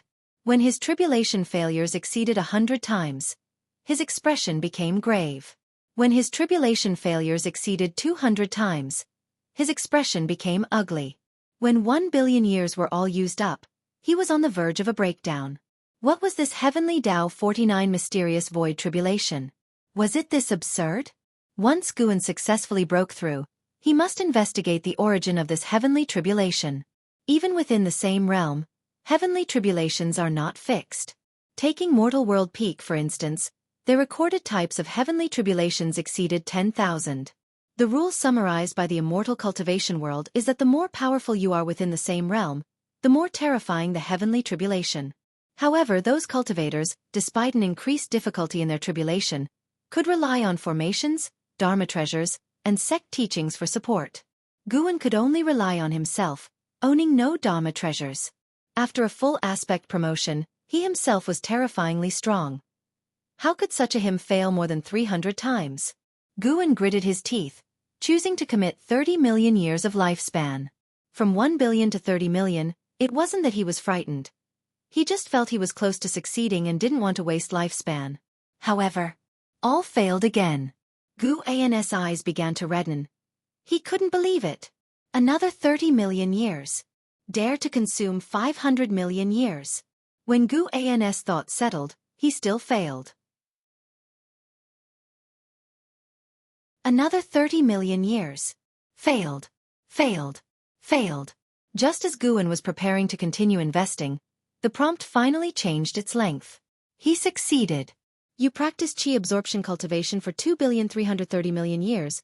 With a great accomplishment of the infinitive creation dharma you forcefully struck at the divine thought true immortal realm, began facing the tribulation, and you endured the 49 heavenly Tao mysterious void tribulations. Tribulation succeeded, and your cultivation level broke through to the first layer of divine thought true immortal realm. You practiced chi absorption cultivation for 260 million years, your cultivation level rose to the second layer of divine thought true immortal realm. You practiced chi absorption cultivation for 300 million years, your cultivation level was enhanced. 4 million years to not break through a minor realm? Is divine thought true immortal that exaggerated? Feeling spiritual energy flowing into his body, Guan hurriedly continued to invest lifespan. 3rd layer. 4th layer. He must reach the 9th layer to feel at ease. Eventually, he spent another 54 million years of lifespan and finally reached the 9th layer of divine thought true immortal realm. The mighty spiritual energy surged into his body, its scale far surpassing that when breaking through the Tao void mysterious immortal realm. Not only that, he found himself also absorbing the universal laws pervading the cosmos. He immediately closed his eyes to meticulously experience it. As he closed his eyes, the universal laws became clear, those laws falling and then vanishing into thin air, finally appearing imperceptibly inside the lifespan barrier. Soon, Guan noticed a divine sense sweeping over from the silent destruction domain. It was the carefree primordial immortal. As time passed, the noise from the breakthrough grew louder, attracting more and more divine senses, with the lowest being at the heaven and earth flying immortal realm. After 30 minutes, Guan sensed the divine sense of a divine immortal of wondrous dharma. Fortunately, those guys didn't dare show themselves yet, only daring to hide and use divine sense to spy. About half an ancient hour passed. Guan suddenly sensed something, subconsciously opened his eyes, and then his eyes widened. He saw a pair of eyes appearing in the cosmic darkness, ordinary human race eyes, just like a mortal's, except the gaze was very detached. These eyes were large, with the stars and continents of the universe completely tiny like dust before them. Guan felt as though he was being watched by the other, which made him feel uneasy. Could the lifespan barrier have been seen through? After a while, the pupils of those eyes finally shifted away. Guan breathed a sigh of relief. Daring to play such a dirty trick? Thinking I would be scared to jump out and beg for mercy? Unbearable. Just then, he finally succeeded in his breakthrough, and a stream of memories began flowing into his mind, all about divine thought true immortal. Divine thought true immortal, divine sense transformed into divine thought, with immensely powerful thoughts that could kill enemies or cast spells through thought alone.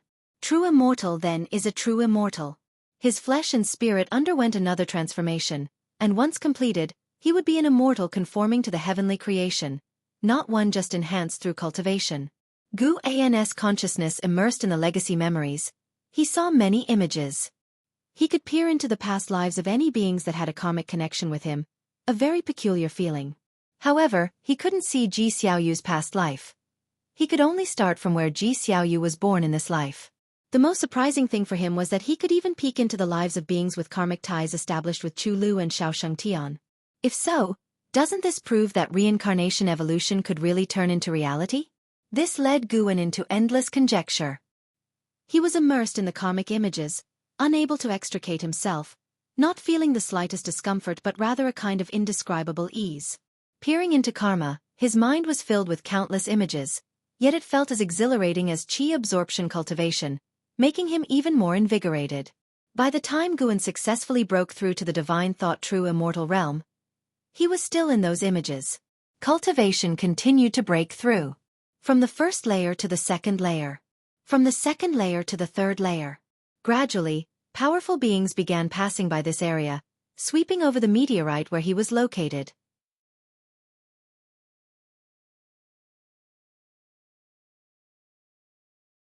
Chapter 305. Absolute Order. After Guan reached the 9th layer of the divine thought true immortal realm, the spiritual energy and rules within the universe that had been violently disturbed returned to tranquility.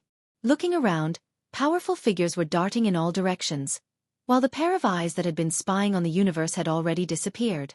Guan slowly opened his eyes, his gaze indifferent. Having seen so many lives, his Taoist heart had been elevated, and in the unknown reaches, he had even touched upon a Tao that belonged to himself. The Tao is long and profound, necessitating accumulation over lengthy eons. Currently, Guan possessed only cultivation level. Wishing to strengthen his Tao, he needed to traverse real time in reality. Of course, this did not mean Guan was weaker compared to others at the same realm. The Tao was merely the direction for his future cultivation. 9 heavens of immortal path. Divine thought true immortal was already the 8th heaven. Chi cultivation, foundation establishment, core formation, nascent soul, divinity transformation, void crossing, unification, mystic heart, Mahayana, nirvana, loose immortal, wandering immortal, heaven and earth flying immortal, carefree primordial immortal, divine immortal of wondrous dharma, Tao void mysterious immortal, divine thought true immortal. Unknowingly, Guan had transcended so many major realms. He was only 220 years old now. His future achievements were limitless. What realm lies above the 9 heavens? Guan fell into endless reverie, uncaring about the figures moving in various directions. Let alone other divine thought true immortals. Currently no Tao void mysterious immortal had appeared, likely hidden in the shadows. Considering the mysterious giant eye he had encountered before, he now recalled and still could not see through the opponent's cultivation level.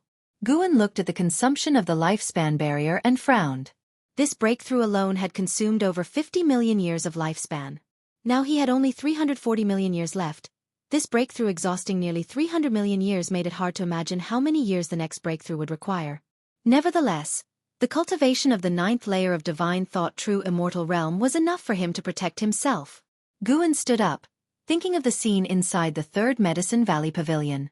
Just as the thought arose, he returned indoors. This was the prowess of a divine thought true immortal. Thinking of a place, moving at will. He had already achieved the ability to be omnipresent to an initial extent. The whole heaven and earth appeared different to Guan. He saw more rules, and the universe became clearer.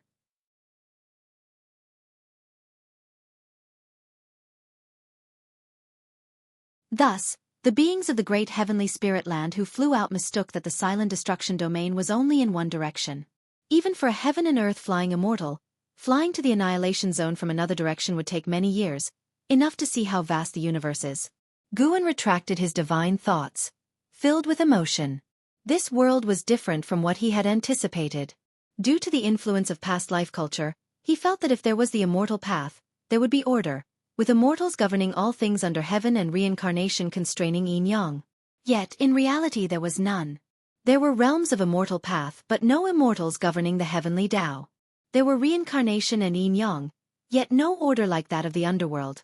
Now, having observed the universe, Guan had only one feeling. It was chaos. There was no absolute order. Guan thought that there might be an even vaster world on the other end of the universe, with the silent destruction domain impeding the steps of the beings of the great heavenly spirit land, especially since he had learned through reincarnation evolution about the existence of other great lands. Speaking of the dark great land alone, he felt that the dark great land was stronger and larger than the great heavenly spirit land. This was normal. Zia had mentioned that the current great heavenly spirit land was just a fragment. How vast the true great heavenly spirit land was hard to imagine. Guan couldn't help but think of his juniors, his disciples.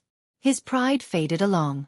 Though a divine thought true immortal was indeed powerful, he had not yet reached a stage where he could command reincarnation, at least he could not make those around him immortal. He was planning to visit Yilan after some time to see if he could help extend her ultimate lifespan. Guan raised his hand, tapping the desktop with a finger. This action was transmitting mana. He was enhancing the mana within the heaven-cutting axe while also strengthening the words righteous path on the heavenly repair platform. Since the prestige of Sword Venerable Fudao had already been established, he would just have to maintain it. At the end of summer, the weather was gradually cooling. In the woods, Guan was guiding Yang Jian in his cultivation. Yang Jian wielded a trident and blade, his attacks swift and powerful, yet unable to harm Guan, who with just 2 fingers could block all his attacks. This trident and blade were forged by order of Li Xiandao and had already been given to Yang Jian, but typically, inside Medicine Valley, Yang Jian would not bring out this divine weapon. The making of this divine weapon was similar to that of the heaven-cutting axe, weighing 1,000,000 jin, and it contained special restrictions inside that enhanced its strike force. Yang Jian grew more and more astonished in battle. He had gone all out, not to threaten his master, but under his master's suppression, even the force he swung could not damage the woods. At first glance, he seemed like a martial artist who was just faster and more forceful in his movements. Blood Prison Great Saint lay on the side watching. He was not surprised, feeling that it should be so. What he cared about was Yang Jian's state. This young man's aura was getting stronger, and he could not imagine what posture Yang Jian would have once he reached the Mahayana realm. Yang Jian leaped up, slashing down furiously. Guan raised his right hand, pinning the blade between his fingers, preventing it from pressing downward, which made Yang Jian tremble. "All right, let's stop for today." Guan spoke, his tone calm, thereafter setting Yang Jian down. Yang Jian sheathed his blade and hurriedly bowed, his heart uneasy, unsure if he had satisfied his master. His actual cultivation had reached the 7th layer of divinity transformation realm. Other than his own efforts, he received many elixirs from Guan. As for cultivation speed, it quite satisfied Guan. "Let's go back, a major figure is visiting today." Guan revealed a smile, softly speaking. Yang Jian couldn't help but be curious. What major figure? They walked towards the outside of the woods. Along the way, Blood Prison Great Saint started to evaluate Yang Jian's battle, imparting practical fighting experience, and Yang Jian, knowing his true cultivation, listened very attentively. An ancient hour later, Guan was playing chess with Stealing the 5 Elements, watched by 9-Finger Divine Lord, Xianxia, and a crowd of cultivators. Stealing the 5 Elements was frowning deeply, hesitating to make a move. Just then, a sonorous voice echoed through Supreme Sect, reverberating across the continent. "Holy Minister decrees, Sword Venerable Fudao's merit in saving beings is notable, and he may enter the Holy Court to receive the Chief Fortune Fruit position. Upon these words, everyone in Medicine Valley looked up, and Guan also pretended to look. After a brief silence, uproars broke out in Medicine Valley. The Holy Court? A reward for Sword Venerable Fudao? What's the matter? What power is this Holy Court? What is Chi Fortune Fruit position? It sounds quite powerful. Who is this holy minister, daring to recruit Sword Venerable Fudao? Too arrogant. Most disciples felt dissatisfied with the Holy Court after hearing this, feeling that the Holy Court did not respect Sword Venerable Fudao. At least from these words, it seemed the Holy Court considered itself stronger than Sword Venerable Fudao. Guan could not help but shake his head in amusement. Recruit me? But this plot point somewhat resembles Journey to the West. Luckily, it's not recruiting me to be Horse's Fortune. A disciple couldn't help but inquire about the background of the Holy Court from Nine-Finger Divine Lord, who did not conceal anything and began to introduce the Holy Court. Hearing that the Holy Court was the overlord of the entire world, the disciples' dissatisfaction quickly dissipated. Immediately after, they started to worry about Sword Venerable Fudao leaving. Without Sword Venerable Fudao, what would they do in case of another crisis in the future? Meanwhile, Guan sensed that the heaven and earth flying immortal who had transmitted the message had already stepped onto the heavenly repair platform. He immediately stood up to go watch the excitement. Inside the outer gate city, the crowd was buzzing. People on the heavenly repair platform were discussing the Holy Court, many also believing that the Holy Court was undervaluing Sword Venerable Fudao. A man in white walked among the crowd, his pace not quick, his long sleeves fluttering, his appearance handsome, holding a folding fan in his hand. He wore a smile on his face, his heart scornful. A group of mortals dares to question the Holy Court? The man in white was not angry, he would not bother with mortals over this, and since this was Sword Venerable Fudao's territory, it would not be good to offend Sword Venerable Fudao. A great power capable of eradicating the great cold demon sect was not someone he could provoke. After delivering the holy minister's message, he did not care whether Sword Venerable Fudao agreed or not. He now wanted to try out that heaven-cutting axe. Before coming to Supreme Sect, he had heard about the legend of the heaven-cutting axe while traveling in the Taizong dynasty.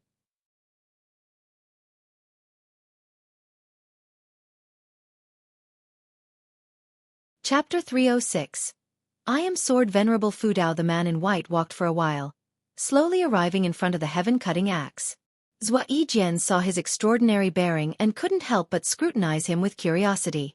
The man in white asked with a smile, I am Lu Xianxia, may I try my hand at the heaven-cutting axe? The creatures of this continent are too weak. Naturally, it would be impossible for them to receive the inheritance of Sword Venerable Fudao. If he could achieve that, it would also be a fortuitous opportunity for him. Leaving aside his identity, for him as a heaven and earth flying immortal, Great Cold Demon Sect is certainly an immovable behemoth that he could easily sweep away. The man in white speculated that Sword Venerable Fudao might possess abilities comparable to a holy king. Go ahead, but you can only pull once per day, said Zhua Yijian, neither haughty nor humble. Over the years, he had seen too many great cultivators, and the pride in his heart had also been growing. In his eyes, the honor of Sword Venerable Fudao was even higher than the prosperity of the Supreme Sect. The man in white nodded and turned his gaze to the heaven-cutting axe. At the same time, Guan stood among the crowd, watching the man in white from afar and sending out a lifespan detection. Lu Xianxia, 9 layers of heaven and earth flying immortal realm 67980/500000/890000. An extreme lifespan of 890,000 years. It was unknown what realm he could reach in his lifetime. Guan suspected that a certain realm might once again bring a transformation of extreme lifespan, but since his breakthroughs did not increase his lifespan, he was not clear about which realm would bring about such a transformation. Furthermore, in his view, the previous great realms all had the feeling of being reborn from the ashes. Under Guan's watchful gaze, Lu Xianxia grasped the handle of the heaven-cutting axe and his expression changed slightly. The gaze of more and more onlookers fell upon them. Anyone looking at Lu Xianxia would think that he came from an extraordinary background. Lu Xianxia began to exert force, and for a moment, the heavenly repair platform trembled slightly, but the heaven-cutting axe did not budge an inch. Zhua Yijian's look changed when he saw Lu Xianxia shake the heavenly repair platform. It indicated that Lu Xianxia's cultivation level was extremely profound. It was too normal to not be able to lift the heaven-cutting axe. After all, Sword Venerable Fudao was unmatched in the world. At least, in Zhua Yijian's heart, Sword Venerable Fudao was invincible. Wait a minute. This guy's voice is very similar to the one who shouted just now. It's not just similar. It's the exact same voice, just quieter, and the oppressive feeling is also restrained. Having realized this, Zhua Yijian's gaze towards Lu Xianyi was filled with hostility. How dare this scoundrel try to poach the Sword Venerable? Outrageous! The commotion caused by Lu Xianyi attracted the attention of everyone on the heavenly repair platform, but he didn't pull for too long. After a few breaths, he released his hand. He let out a long sigh, stepped back and said with a smile, "Sword Venerable Fudao is indeed as reputed, I am impressed." After that, he raised his hand in salute to the heaven-cutting axe, then turned and left. The cultivators along the way made way for him, afraid of offending him. Just from the commotion earlier, they felt they were not in a position to provoke him. Guan stood among the crowd and also gazed at Lu Xianyi. Soon, Lu Xianyi disappeared from the platform, prompting discussion among the cultivators there. Guan then headed down the platform. Since he was here, he might as well take a stroll. Otherwise, stealing the 5 elements and 9-finger Divine Lord would suspect why he specifically came to watch Lu Xianyi. Of course, the most important reason was that Guan did not want to play go with stealing the 5 elements. These guys were playing slower and slower games. Guan certainly understood their malicious intentions. Indeed, at this moment, stealing the 5 elements was still claiming the last game was a draw. Although the others didn't believe it, stealing the 5 elements was dead set on it, and no one else wanted to pursue the matter further, as the cultivation levels were quite deterring. Guan paid a visit to the Elixir Hall, where almost everyone recognized him, except for the disciples who had just started this year. His income from Medicine Valley was one of the highest in the entire Supreme Sect, not to mention he was also a core formation realm cultivator. Even having reached the divine thought true immortal realm, Guan still liked to chat with others. As for the invitation from the Holy Court, he didn't want to pay it any mind. Going to the Holy Court was likely to cause trouble, and he certainly didn't want any of that. What if, in the process, he ended up making enemies with the Holy Court? Although Guan had wiped out the Ephemera sect, the 7 Stars Spirit Realm, and the Great Cold Demon sect, he was inherently kind-hearted and peace-loving. Well, if it's possible to avoid making enemies, then it's better not to. Not until dusk did Guan return to his valley, and by then, stealing the 5 elements had long since disappeared. In the days that followed, Guan noticed that Lu Xianyi had no intention of leaving the Supreme Sect. Guan couldn't help praying, hoping the man wouldn't enter his Medicine Valley. The 3rd Medicine Valley had already hidden too many monsters and devils. It couldn't house any more. Summer passed, and autumn arrived. In the 3rd Medicine Valley, under an old tree, Guan held the 7 Stars mirror, using it like a fan, relaxing blissfully. Sitting opposite him, Lu Xianyi's complexion was ugly, his hand holding the ghost stones, unable to make a move for a long time. Stealing the 5 elements and 9-finger Divine Lord sat aside, both revealing sincere smiles. A being in the 9 layers of heaven and earth flying immortal realm and still less than 70,000 years old was definitely a top-notch genius of the current era. Even stealing the 5 elements, who was also in the 9 layers of heaven and earth flying immortal realm, felt a dangerous aura from Lu Xianyi. After learning to play Go, Lu Xianyi was able to beat stealing the 5 elements on the same day. After losing the position of the 2nd best Go player in the world, stealing the 5 elements had always been displeased with Lu Xianyi. Today, he finally got to see Lu Xianyi get put in his place. Suddenly, Lu Xianyi raised his eyes to look at Guan and asked in a deep voice, "Impossible. Who exactly are you?" While Go is indeed exquisite, he felt that the reason the other party could win was because they anticipated his next move. This suggests what? That the opponent's deductive abilities were stronger than his own. His talent and comprehension might not be considered top-notch in the Holy Court, but he still believed he was a genius. He refused to believe that Guan's comprehension exceeded his own. There's only one possibility. This person is hiding their true cultivation level. After hearing this, Guan said with a proud smile, "I'll tell you, I am Sword Venerable Fudao, do you believe that? Kid, you can't even recognize the immortal path supreme treasures in my hand and on my head, yet you aim to see through my cultivation level?" On hearing Guan's words, Lu Xianyi suddenly stood up, and quickly bowed with clasped hands towards Guan. Stealing the 5 elements, 9-finger Divine Lord, and those around them, were taken aback for a moment, then burst into laughter. Lu Xianyi looked up, confused. What was so funny about that? Weren't these people afraid of offending Sword Venerable Fu Dao? Nine-Finger Divine Lord could not help but laugh and say, "Young brother, you can inquire around if you wish. This lad is only in his 200s. How could he possibly be Sword Venerable Fu Dao?" Sword Venerable Fu Dao became famous over 100 years ago. On hearing this, Lu Xianyi looked at Guan in disbelief. Now he naturally didn't believe that Guan was Sword Venerable Fu Dao. What can be accomplished in 200 years? With talent like his, he could at most cultivate to the mystic heart realm. What is a realm before nirvana worth? No different from ants. Even if they said Sword Venerable Fu Dao was 200 years old, he wouldn't believe it. Sword Venerable Fu Dao must definitely be an existence that transcends the carefree primordial immortal. You! Lu Xianyi stared at Guan quite angry. Guan stood up and said, "Someone is looking for me, you guys continue playing." Having said that, he slipped away.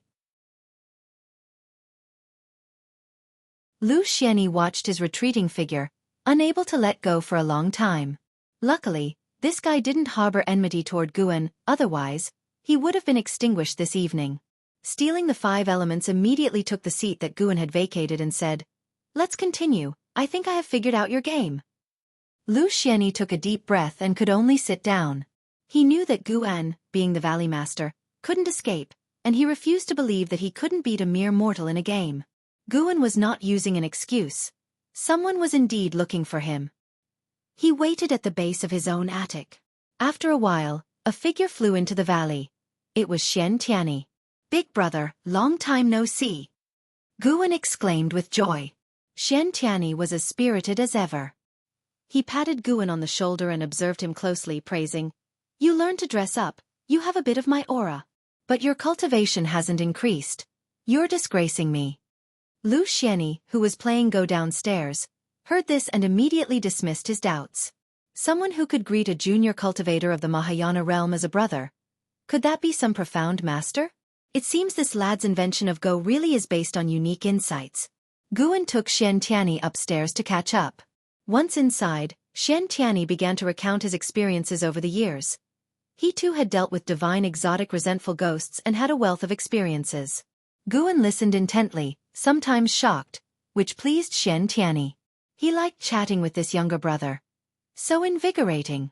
Xianxia mentioned Li Ya and Hao, especially Hao, whose tone was filled with envy. He truly understood what an unmatched genius was. Compared to Hao, his own talent seemed mediocre. And he had also learned that Hao's master was Sword Venerable Fu Dao. What? His master is? No wonder, no wonder. Guan marveled. The attic was protected by Xianxia's restrictions, so they didn't worry about the disciples overhearing. As for the likes of stealing the 5 elements, even if they did hear, what of it? If they dared to plot against Hao, Guan wouldn't consider their friendship over Go. After Great Cold Demon Sect withdrew, the sea became chaotic since quite a number of forces had escaped previously, freeing up a lot of maritime and land resources, and the Star Sea congregations are also vying with others over them, Xianxia reflected. Although many years had passed, bringing up that event still excited him. Sword Venerable Fu Dao truly gave the Supreme Sect glory. While Xianxia's heart lay with the Supreme Sect, he belonged to the Star Sea congregations. The two thus chatted passionately. Meanwhile, after beating stealing the 5 elements, Lu Xianyi stood up and left, ignoring stealing the 5 elements requests for another match. He wandered around the valley, and his attention was captured by Xianxia. The Bitter Sea Buddha Sect, huh? Lu Xianyi seemed to have an idea, but he quickly shifted his gaze, with no intention of approaching Xianxia. He observed everyone in the valley. This medicine valley was too peculiar. The inhabitants were either terrifyingly weak or concealed immortals, with an enormous disparity. Suddenly, his gaze was again drawn to one person, and this time, his eyes latched on. Following his line of sight, it was Yang Jian who was weeding. Due to the vast gulf in their cultivation, Yang Jian, who had his back to Lu Xianyi, did not detect anything unusual. Until a voice came from behind him. "What is your name?" Yang Jian subconsciously stood up and turned around. He had seen Lu Xianyi from a distance before, and knew that the other party had an important status and was not a simple cultivator. "My name is Yang Jian. May I know what matter brings you here, senior?" Yang Jian bowed with clasped hands, striking a balance between respect and not coming across as obsequious. Yang Jian. Lu Xianyi mused, recalling having heard this name before. It was mentioned by two Supreme Sect disciples in conversation, with one claiming that true Lord Erlang, Yang Jian, was more formidable than the great sage equaling heaven. The two even quarreled about it in the end.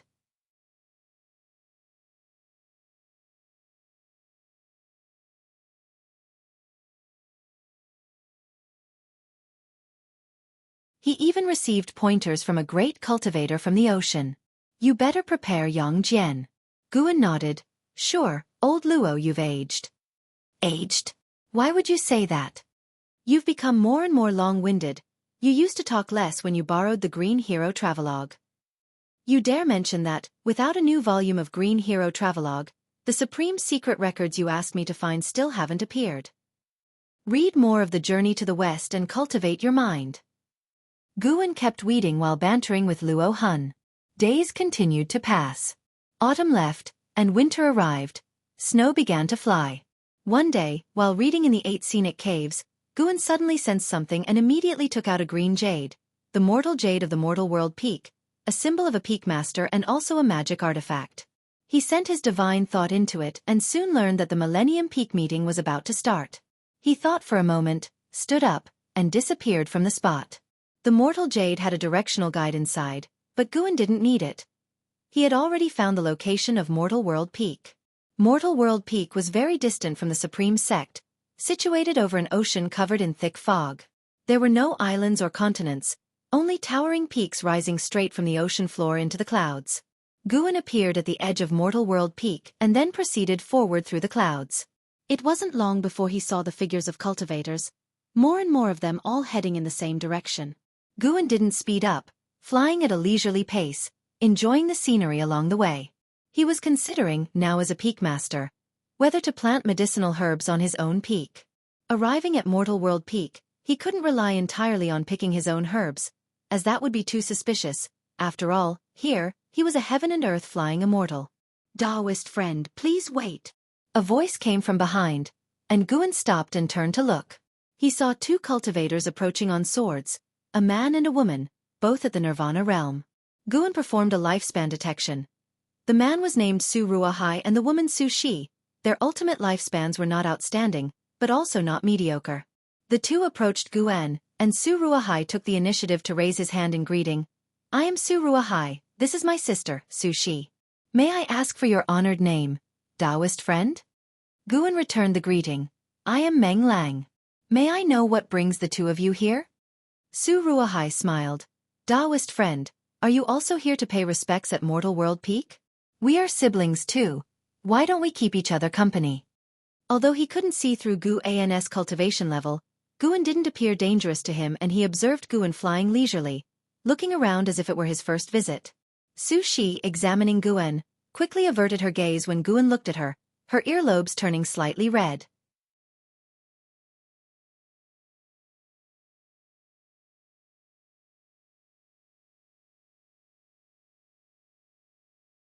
Chapter 308.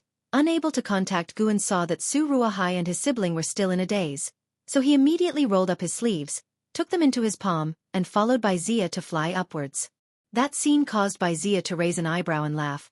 "Taoist friend Meng, you have impressive divine skills." In the eyes of Su Ruahai and his sibling, it was not that they had become smaller, but Guan and Su Ruahai had become gigantic, a visual impact so shocking that it left the siblings speechless and wide-eyed.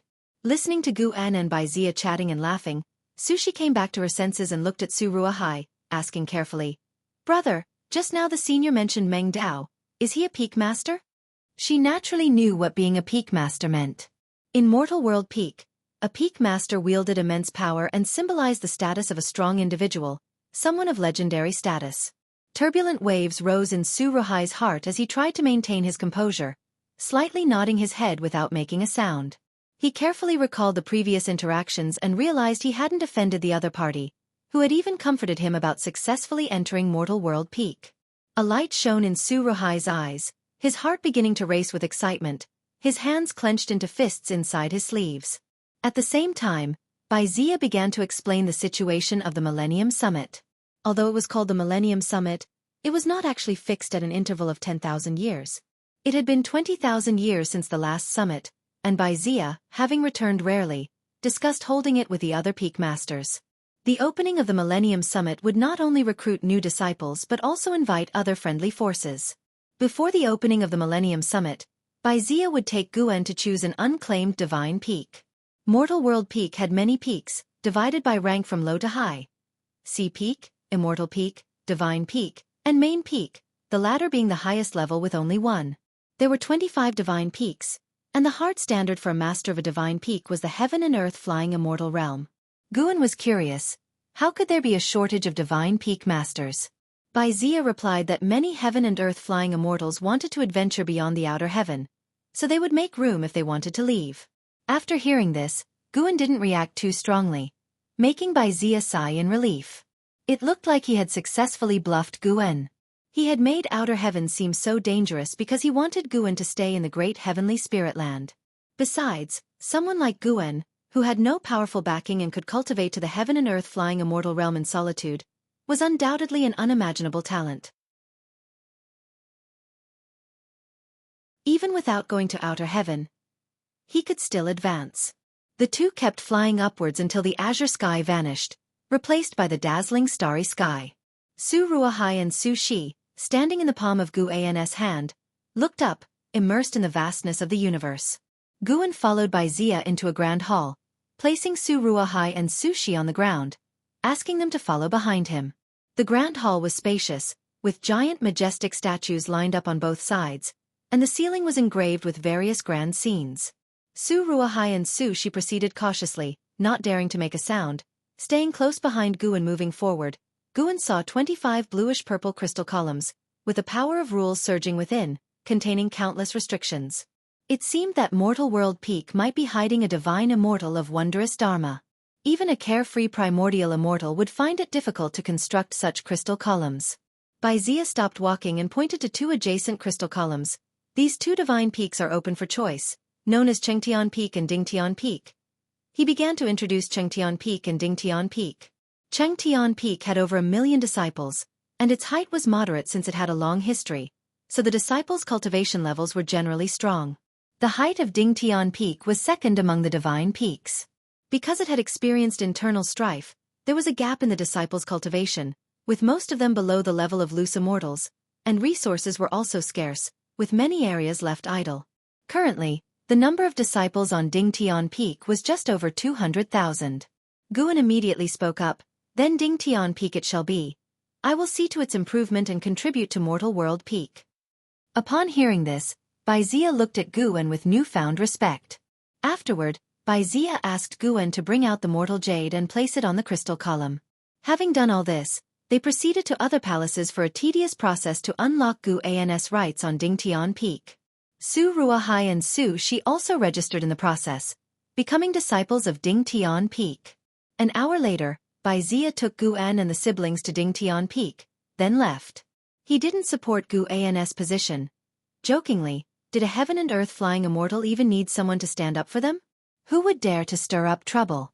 That would be courting death. In Mortal World Peak, disciples were not allowed to defile the Peak Master.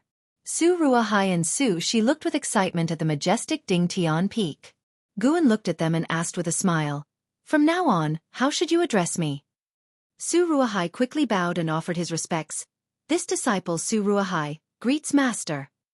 Su Shi recovered her senses and followed suit, greeting him as Master. Guan smiled, then revealed the aura of the heaven and earth flying immortal, enveloping Dingtian Peak.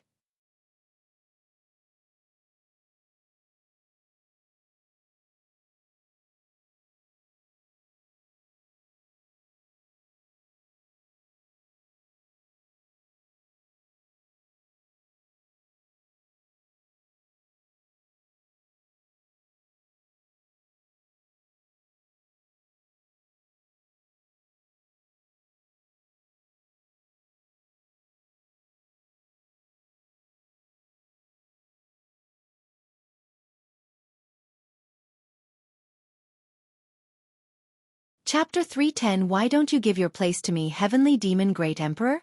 Guan looked at the moon outside the window, his lips curving into a smile. If Xiaoyu really could achieve it, according to stealing the 5 elements, she would need to cultivate for 30,000 years. 30,000 years. I wouldn't even know how terrifying I would become by then. The mere Heavenly Demon Great Emperor. Easily squashed. By then, I'll pretend to be weaker than Xiaoyu, let her fight strenuously, and step in when she almost can't hold on. The thought is quite exhilarating. Guan even laughed at the thought, choosing not to get up and close the door but instead pulling out a book to read. The Millennium Peak Conference had begun with cultivators of various ranks competing near the debating peak, making it a lively place. During these days with Su Zai's company, Lu Lingjun explored Mortal World Peak, greatly broadening his horizons, and their relationship had also grown closer, though Lu Lingjun still addressed Su Shi as his senior. The competitions between peaks continued for half a month, with Gu An's Dingtian Peak ranking 3rd from last among the divine peaks, which he didn't feel too strongly about since the disciples of Dingtian Peak were used to it. That day, the grand banquet of the Millennium Peak Conference began, with tables set up all around the debating peak. Guan then attended the banquet under the starlit sky, the banquet located above a sea of clouds equipped with a powerful formation, only accessible to those at least in the heaven and earth flying immortal realm. Xianxia of the wandering immortal realm couldn't participate, which actually relieved Guan. If Xianxia had come, he wouldn't have attended. There were hundreds of heaven and earth flying immortals and over 10 carefree primordial immortals at the cloud banquet, with Guan standing beside Zia listening to him introduce the guests. The participating forces numbered over 20, including even cultivators from the Holy Court. The atmosphere was harmonious, and Guan was enjoying the feast. The exquisite delicacies here were truly exceptional, with just one bite enough to save mortals decades of hard cultivation. With Zia's help, Guan got acquainted with quite a few heaven and earth flying immortals. An ancient hour later, a carefree primordial immortal suddenly walked to the middle of the cloud banquet, laughing as he spoke. Taoist Lord, I wish to join Mortal World Peak. May I ask if that's permissible? Upon these words, everyone turned to look at him. The peak master of Mortal World Peak's main peak, Everlasting Taoist Lord, looked towards him and laughed. Mohen, although you've left the great cold demon sect for tens of thousands of years, can you really sever all ties given your sect's current crisis?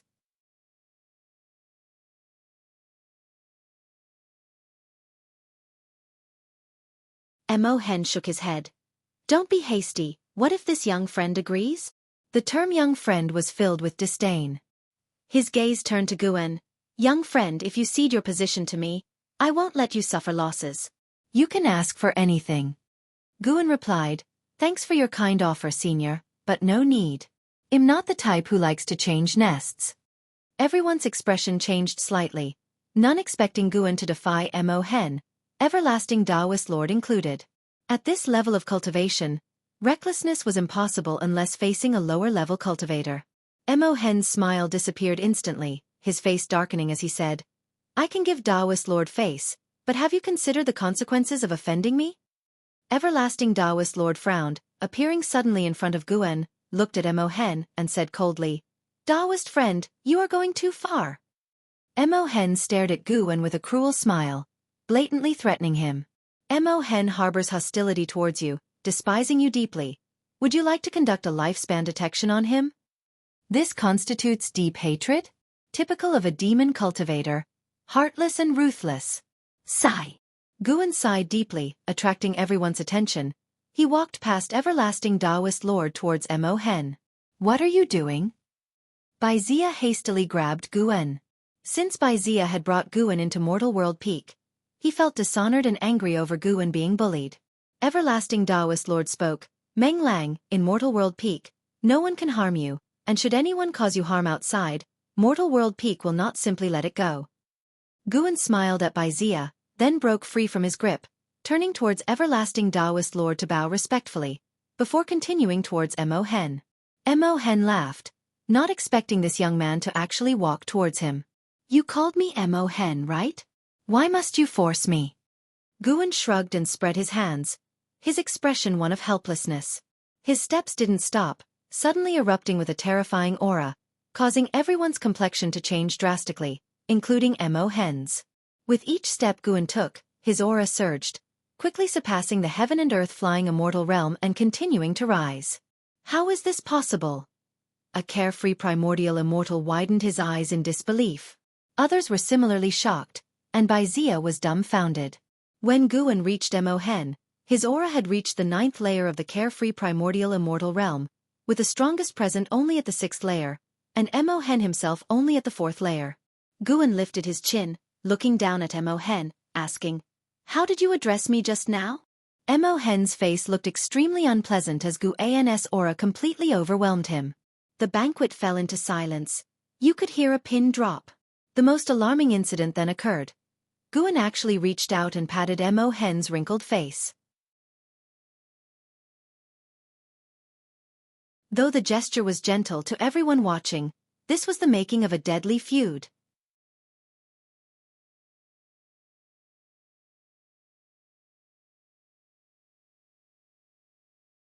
Chapter 311. A million years is far from enough. After Guan slapped him, Mohen's face showed disbelief. He had not expected Guan to be so audacious. Despite the gap in their cultivation levels, they both existed as carefree primordial immortals. Mohen clenched his teeth and asked, "Who exactly are you, and from which sect do you come?" Everyone else stared at Guan, waiting for his response. A heaven and earth flying immortal who had just joined Mortal World Peak was a carefree primordial immortal? Everyone felt it was absurd and even suspected Guan had ulterior motives. At this moment, Wuxia could not help but entertain doubts, but upon rethinking, he recalled that it was he who had persuaded the individual to join Mortal World Peak, and it did not seem like a setup at that time. Guan fixed his gaze on Mohen and said, "Does that really matter? If I were merely an ordinary peak master of Mortal World Peak, how would you seek revenge on me?" As soon as Mohen exhibited hostility toward him, Guan had already marked him as a dead man in his heart. Guan's statement made Taoist Lord Yongyan narrow his eyes. After hearing this, Mohen's expression grew uglier, and for a moment, he did not know how to respond. Could he also be aiming for Dingtian Peak? Mohen thought angrily in his heart, not considering it a coincidence.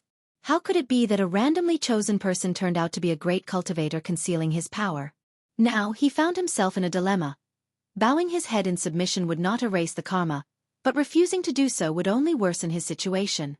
Suddenly, Mohen revealed a smile and said with a clasped fist, "If that's the case, I am even more convinced to join Mortal World Peak. As for Dingtian Peak, I no longer want it. Chengtian Peak is also fine." Upon hearing these words, most of the people present heaved a sigh of relief. Taoist Lord Yongyan spoke, "Forget it, Taoist friend, please go to another sect." Everyone was taken aback by his rapid change in attitude, and Mohen's face turned even uglier. Guan turned around to look at Taoist Lord Yongyan, saw him slightly nodding, and he couldn't help but smile. "Very sensible, ha." Humph. Mohen let out a cold snort and left with a flick of his sleeves. Everyone urged him to stop, fearing he would stay and escalate the conflict. Guan raised his right hand, causing everyone to look at him, not understanding what he intended to do. 3 breaths later, Guan suddenly clenched his hand, then quickly put whatever it was into his sleeve, the movement so swift that no one saw what he had in his hand. "You have successfully seized 8,709 years of lifespan from Mohen, Carefree Primordial Immortal Realm, 4th layer." Looking at the prompt before him, Guan remained indifferent, feeling no sense of accomplishment.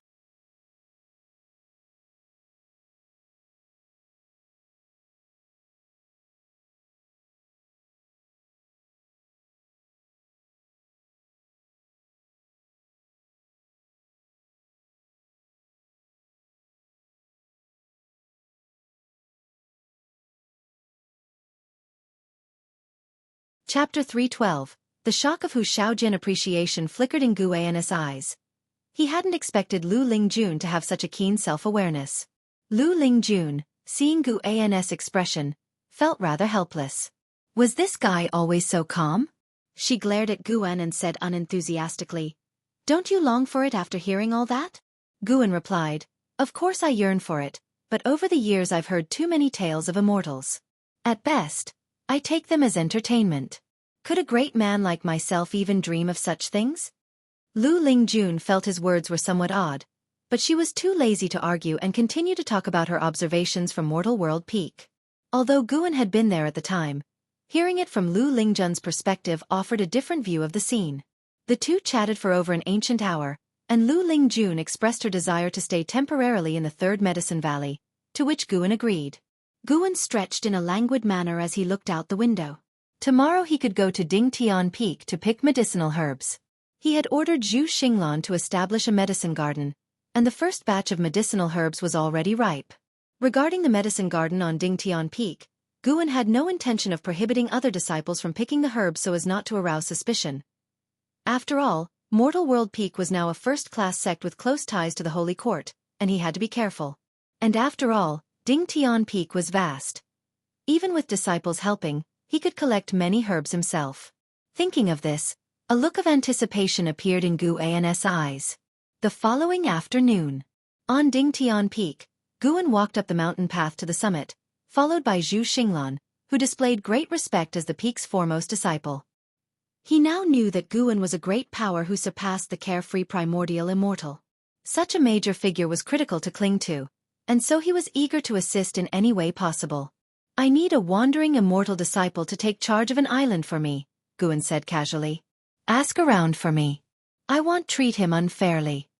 Today had brought him over 300,000 years of lifespan. A decent haul. Zhu Xinglan immediately responded, "Master, if you wish to leave today, I will arrange it now." "Go ahead." With Guan's consent, Zhu Xinglan vanished on the spot. Guan walked to the courtyard and sat on a bench, looking up. Ever since his last breakthrough, cosmic wars had erupted from time to time outside, with increasing numbers of heaven and earth flying immortals coming and going. Guan also caught sight of the visage of a heavenly demon. The heavenly demons appeared no different from living beings, and included many of the human race. The most distinct feature of the heavenly demons was their demonic chi, which was different from that of the demon cultivators and demons within the great heavenly spirit land. It was more sinister and instinctively repelling. At the periphery of the silent destruction domain, two heaven and earth flying immortals were engaged in combat, fighting over a treasure. Carefree primordial immortals were observing in the shadows. Half an incense stick of time later, Zhu Xinglan returned, bringing someone with him. Sun Hanfeng, Wandering Immortal Realm, 4th Layer 89034/14000/280000. Guan sized up Sun Hanfeng, who wore a black robe with a slightly sinister face, unkempt hair, and an aura that gave off an impression of great scheming. Feeling Guan's gaze, Sun Hanfeng lowered his head, not daring to make eye contact. He was nervous because he had heard how powerful and domineering this new master was, but he didn't want to miss such an opportunity. Disciple Sun Hanfeng greets master.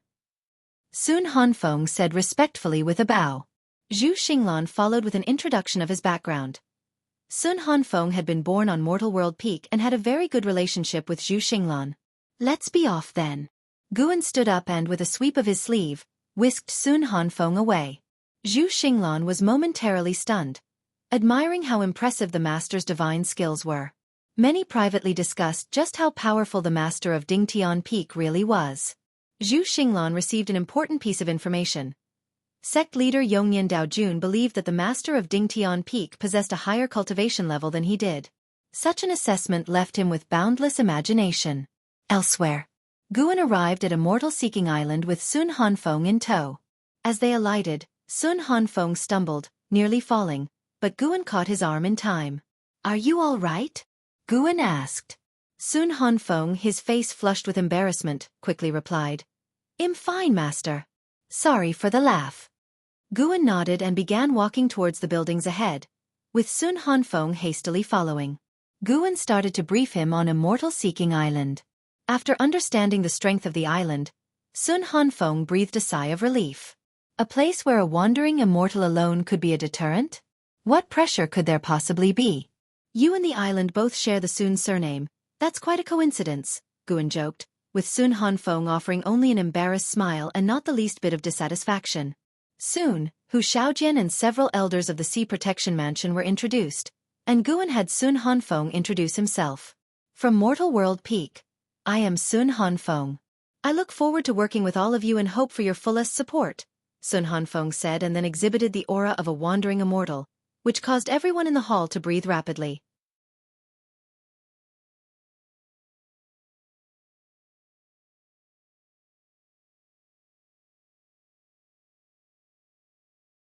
He was curious to see how long he could survive.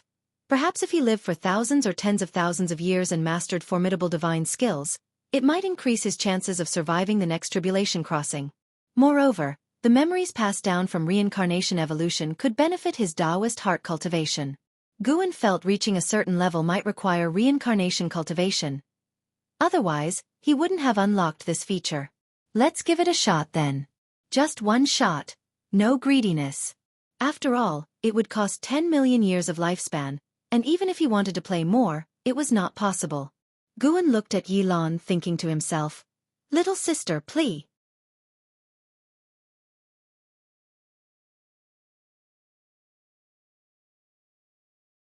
Chapter 313, Battle Court, Emperor of Heavenly Dragon. You spent 10 million years of lifespan to initiate a reincarnation evolution. Beginning to connect with the Tao rules. Searching for a reincarnation destination. You have the following destinations to choose from. Select 1. 1. Dahong Realm. 2. Dark Great Heaven and Earth. 3. Divine Origin Great Heaven and Earth. There's a dark great heaven and earth again? Guan looked at the prompt before his eyes, immediately feeling aggravated. Black Profound Emperor, you wait for me. Our blood feud from 2 lifetimes cannot be resolved. Guan hummed in his heart and then chose Divine Origin Great Heaven and Earth. He always felt that Great Heaven and Earth seemed more advanced, something like a realm, similar to where Lu Lingjun and Blood Prison Great Saint came from, the lower realm. As Guan was thinking, prompts began to appear in front of him. You've chosen to reincarnate into the Divine Origin Great Heaven and Earth. Due to the strength of the Tao rules in this realm, you temporarily can't initiate the life-stealing ability, nor can you activate phased features. Reincarnation evolution begins. In the first year, you were born into the dragon family of the Divine Continent, and your parents bestowed upon you the name Longzhan. At the age of 3, you awakened the true bloodline of the dragon family and with the help of your clan, you tempered the dragon blood true body. At the age of 8, your family arranged for an immortal master for you, and you officially stepped onto the path of immortal cultivation. At the age of 9, your father took you to court to meet the Emperor of Divine Dynasty, who wished to betroth the 7th princess to you. Your father thought to let you decide. Do you accept? The prompt stopped there. Guan had just been wondering how he had turned into a dragon. He preferred being a human. The appearance of Divine Dynasty signified that dragon was only a surname. Guan hesitated for a moment and decided to accept, wanting to tread carefully in this life. You accepted the arrangement of the Emperor of Divine Dynasty, and you shall marry the 7th princess, Han Jiaoer, when you turn 16. The Emperor of Divine Dynasty was overjoyed, generously rewarding you and making a decree to announce this to the world. At the age of 13, while accompanied by your clan for training outside, you tore apart a 4th-order demon king with your bare hands, shocking your clan. At the age of 16, you and Han Jiaoer got married in a ceremony, officially becoming the prince consort of the Divine Dynasty. The Emperor of Divine Dynasty conferred upon you the title of Mighty Holy Duke, granting you the Divine Dynasty's chief fortune. You became famous throughout the world, entering the ranks of the top-tier talents. At the age of 18, you decided to venture into the world to grow stronger. You left with Han Jiaoer's reluctant farewell, and in the same year, she gave birth to your son, named Long Xian. At the age of 20, you reached the edge of the Divine Continent and saw an evil dragon ravaging the city. You stepped in, subdued it, and unexpectedly discovered you could absorb dragon blood, making your chi blood even stronger. At the age of 21, you encountered an old Taoist who wanted to read your fate. Do you accept? It stopped again, suggesting the old Taoist was no ordinary person. Guan hesitated for a moment and chose to accept. You agreed to let the old Taoist read your fate. He pinched your muscles and bones and began to calculate.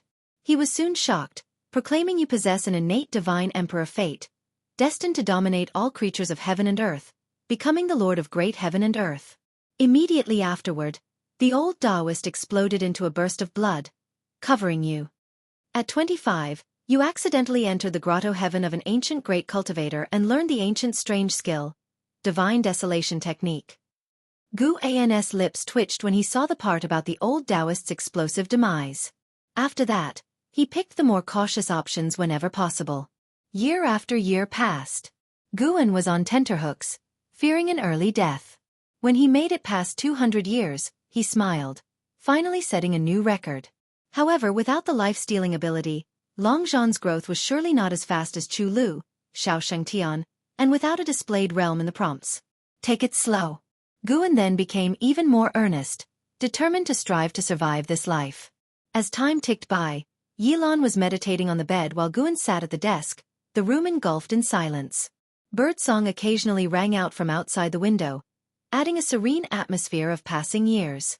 After an ancient hour, Guan let out a sigh, his expression grave, mired in struggle. At the age of 187,632, you met with the dragon family ancestor, who said he could fully awaken your bloodline, allowing it to fuse with your chi fortune and create an unprecedented physique. Do you accept his help? Guan had achieved the status of war god of the divine continent and was now venturing through the cosmos when he encountered the ancestor. He always felt the ancestor was up to no good. He did not want to die after coming this far. If the ancestor was benevolent, he wouldn't make things difficult for a descendant who refused him. If malevolent, not trusting him might lead to disaster, but trusting him could lead to plummeting into the abyss. Do not accept. You refused the help of the dragon family ancestor. The ancestor was enraged and attacked you, intending to suppress you. After a great battle, you escaped with severe injuries. At the age of 187,633, you met with Fairy Zi Yuan, who fortunately saved you.